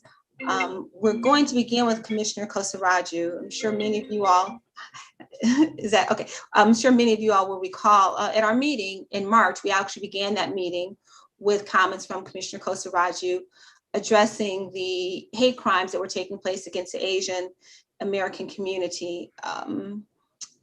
We are kind of in that same place, but there was legislation that was just passed, actually signed last week by President Biden. And so Commissioner Kosaraju, we're going to have you say a few words to us on that. So floor is yours. Thank you, Chair Clayton, and thank you again for your leadership and everything that you do. As you mentioned, on Thursday, President Biden signed the Hate Crimes Act into law with actually overwhelming support from both the House and Senate, underscoring the urgency of this act. Last year saw over 6,000 hate incidents recorded against Asian Americans. This act is an important step to protect Asian Americans. Sorry? I have. Commissioner Combs, were you saying something? No, he's muted. You can go ahead. Okay. Well, this act is an important step to protect Asian Americans by aiding the process to report hate crimes and funding resources to both prevent and reduce hate incidents and crimes. This act also actually requires the Department of Justice to have a point person to expedite review of COVID-19 related hate crimes. While many Asian Americans were risking their own lives in the front lines of fighting this pandemic, they were also being the target of hate and been fearful for themselves and their loved ones. Hate is simply un-American, and this pandemic has put the spotlight that at the very core, we're all humans. This law will certainly help in many dimensions, and it behooves all of us to stand up to intolerance and discrimination fostered by misinformation and prejudice. Please speak up and know that Michigan has been head and shoulders with Dana Nessel having established the Hate Crimes Unit early on under her auspices. I would request that all of us be aware of the incidents that are happening around us and inform people that we do have a Michigan Hate Crimes Unit, and this act will actually be helping us provide more resources both locally and at the federal level to prevent and to reduce the number of hate crimes against Asian Americans. This is a great time for our country where we recognize that we are all equal, and both with the George Floyd Act of Justice and the Asian Americans hate crime, we're going to be building and rebuilding to reheal and build a more solidarity, I would say, of all minority communities in this country. And I am really honored to have a couple of minutes, Chair Clayton, to just comment on this very important and significant act for the Asian American community. Thank you. Thank you. Thank you very much. We are now in closing comments for commissioners. Is there anyone else who would like to make? Yes, Commissioner Roberson. I just wanted to say, and I'm sure most of my fellow commissioners are going to echo this. Director White, you and I have talked over the 8 months or so that you've been here, maybe 9 months, I think. I am so impressed with the work you've done with the Michigan Department of Civil Rights, the leadership that you've shown. And as a Detroit resident, as much as I hate to see you go from here, I am beyond thrilled at your appointment as the interim and soon to be permanent chief of the City of Detroit's Police Department. And I'm keeping my fingers crossed and I'm claiming it already. So thank you for the leadership you've shown and congratulations on your appointment. I would chime in exactly on Commissioner Roberson's comments. We're very proud, and as Chair Clayton also mentioned, that speaks volumes both also about the Michigan Department of Civil Rights, that they have tapped someone like Director White to lead that. And so we have great shoes to fill. And I'm just so honored that I had the time, even though short as it was, to interact and work with him. Thank you for your leadership and for everything you did for this commission. Thank you so much. Thank you. I'm sorry, Commissioner Corvo, your hand is raised. You may speak. Yes. First, I apologize. I don't know what the technical problem is tonight. I've been here from the very beginning and been able to hear everybody and voted affirmatively on all the motions. I was first nominated by the governor in December, and because of political issues, I had to be renominated by the governor recently. My major regret is that I didn't have an opportunity to work with Director White, who his reputation is extraordinarily, and I hope I someday get to meet him personally, and I congratulate him on his appointment and his position. Thank you. Thank you, Commissioner Corvo. Any other commissioners with comments? Commissioner Lara? Yes, I echo everyone's comments, and I had the opportunity to at least have some discussion with Director White, and I really am impressed by what you've been able to do with the department and get it moving in a direction that really will set the course for the future. So congratulations. And I also hope that if you are hopefully appointed the permanent director of the police department, the permanent chief, that you will be able to help set an example for the police departments around the state of Michigan. Thank you. I will. Any other commissioners with comments? Then I will just close it out by saying, one, I second what Commissioner Roberson said. As a Detroit resident, I am very, very happy to know, Director White, that you are now going to be Chief White, overseeing law enforcement in my city. Some of the programs that you implemented before you left the department, those that you led, I know we've talked about Project Greenlight. There's only one gas station in the city that I go to, and that is a Project Greenlight gas station. So thank you for all that you did and all that I know you're going to continue to do. If you didn't plan on it, our interim director, John Johnson, is going to need to take you out to lunch before you leave, because you have laid a very, very, very firm foundation for him to come and continue leading the department on. I was just kind of thinking about some of the things that you've done in the 8 months that you've been director, and you truly did hit the ground running. You truly did hit the ground running. There was an employee survey that was done before we selected the director, and you had a copy of that, but you said, no, I'm not gonna just kind of go off what's on this anonymous survey. And you committed to, and you did, to having one-on-one meetings with all of the employees within the department to truly get an understanding of what was going on, looking at operations, looking at morale. You made promotions from within, and you filled some positions that have been vacant for a while. You filled the role of the LGBTQ liaison. I think that was huge. So to get that in place, you also developed and implemented the statewide strategic plan, which to have that done in 8 months, and I know it was actually less than 8 months because you presented to us back in February. So getting that in place. You also strengthened MDCR's relationship with the governor's office. That had been fractured somewhat under previous circumstances. So I actually got a call from someone in the governor's office wanting to know, well, what are you going to do now that Director White is leaving? We like him. So that was one of the calls that I got too. So that, and then, as I said, just the foundation that you were able to establish in the department. I've mentioned this before. I would get emails from various employees in the department just saying, you know, Chair, don't know if you know about this, don't know if you know about that, but just want to make sure you're aware. Those emails stopped probably about 4 months ago. Once you got everything together and got everything running smoothly. So again, on behalf of the commission, on behalf of the residents of the state of Michigan, City of Detroit, thank you so much for your commitment, your service. And I'm very pleased that I know once a police officer, you're always a police officer. So glad you were able to go back to doing your first love. So, well, thank you, Chair and Commission, this honorable body. Just very briefly, I just want to say this commission has been just truly a class act. As Commissioner Roberson indicated, at the moment I hit the ground, Commissioner Roberson called me and welcomed me. And, you know, she didn't vote for me. But I just thought, what a class act to extend that welcome to me. And every one of you have been welcoming and courageous to bring a law enforcement official into the Michigan Department of Civil Rights at one of the most important times in American history. Please know that as I go forward and I kind of pivot and now focus my attention on violent crime in the city of Detroit and gun violence, as a native Detroiter, this calling, if it only lasts for a few months, is something that I do with honor, and I'm humbled by the opportunity. I'm going to give it everything I got because the city deserves it. The city deserves to be safe. And I think I've got some ideas that we can get there. I'm going to do it constitutionally.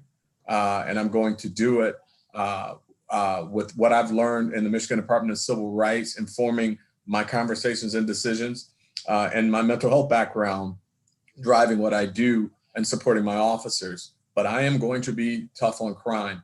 I am absolutely going to hold people accountable inside the department if they violate the law. And you best believe the people that violate the law in the streets, because I think it's a constitutional right to be able to walk the streets safely, to shop, to get gas, to enjoy the summer on your front porch or in a park without being accosted, without being shot, without being robbed. And that's going to be my commitment. Violent crime reduction and gun violence reduction, period. So thank you all very much for your support of me. I want to thank my staff very quickly, Mary Engelman, Dan Levy, Lori Vincent, and a very special thank you to the Human Resource Director, Stephanie Linneman, that worked tirelessly to put these positions in place. And we were moving at a pace that frustrated a lot, but we got a lot done in a short amount of time. So God bless you all and thank you very much. thank you, Director. Thank you to all the staff who helped with this evening's meeting. Sean Sanford, welcome, glad to have you back. Sheila McBride, thank you for when you stepped in, making sure our presentations, our meetings ran smoothly. Director, are you gonna leave Sheila with us, or you? She did not put any pictures on the wall, let me just say that. But thank you all to everyone. Thank you, Director, again. Our last item for the evening is adjournment. Our next meeting will convene on Monday, July 22nd, 2021, at a time and venue to be determined. We'll see what's happening as we get closer to that with the Open Meetings Act and Zoom meetings and everything as relates to public bodies. At that meeting, looking forward to working with Kim Woolridge as we plan that meeting, because we're going to highlight the 31st anniversary of the Americans with Disabilities Act. And may I have a motion to adjourn this meeting? So moved. Motion has been made by Commissioner Roberson. Is there a second? Second. Motion has been seconded by Commissioner Lara. All in favor say aye. Aye. Aye. Okay, none opposed. The motion carries unanimously, and the meeting of the Civil Rights Commission is adjourned at 7:41 p.m. Everyone have an absolutely wonderful evening. Thank you. Thank you. Thank you, Madam Chair. Thank you, Madam Chair. Good night, everyone. Good night.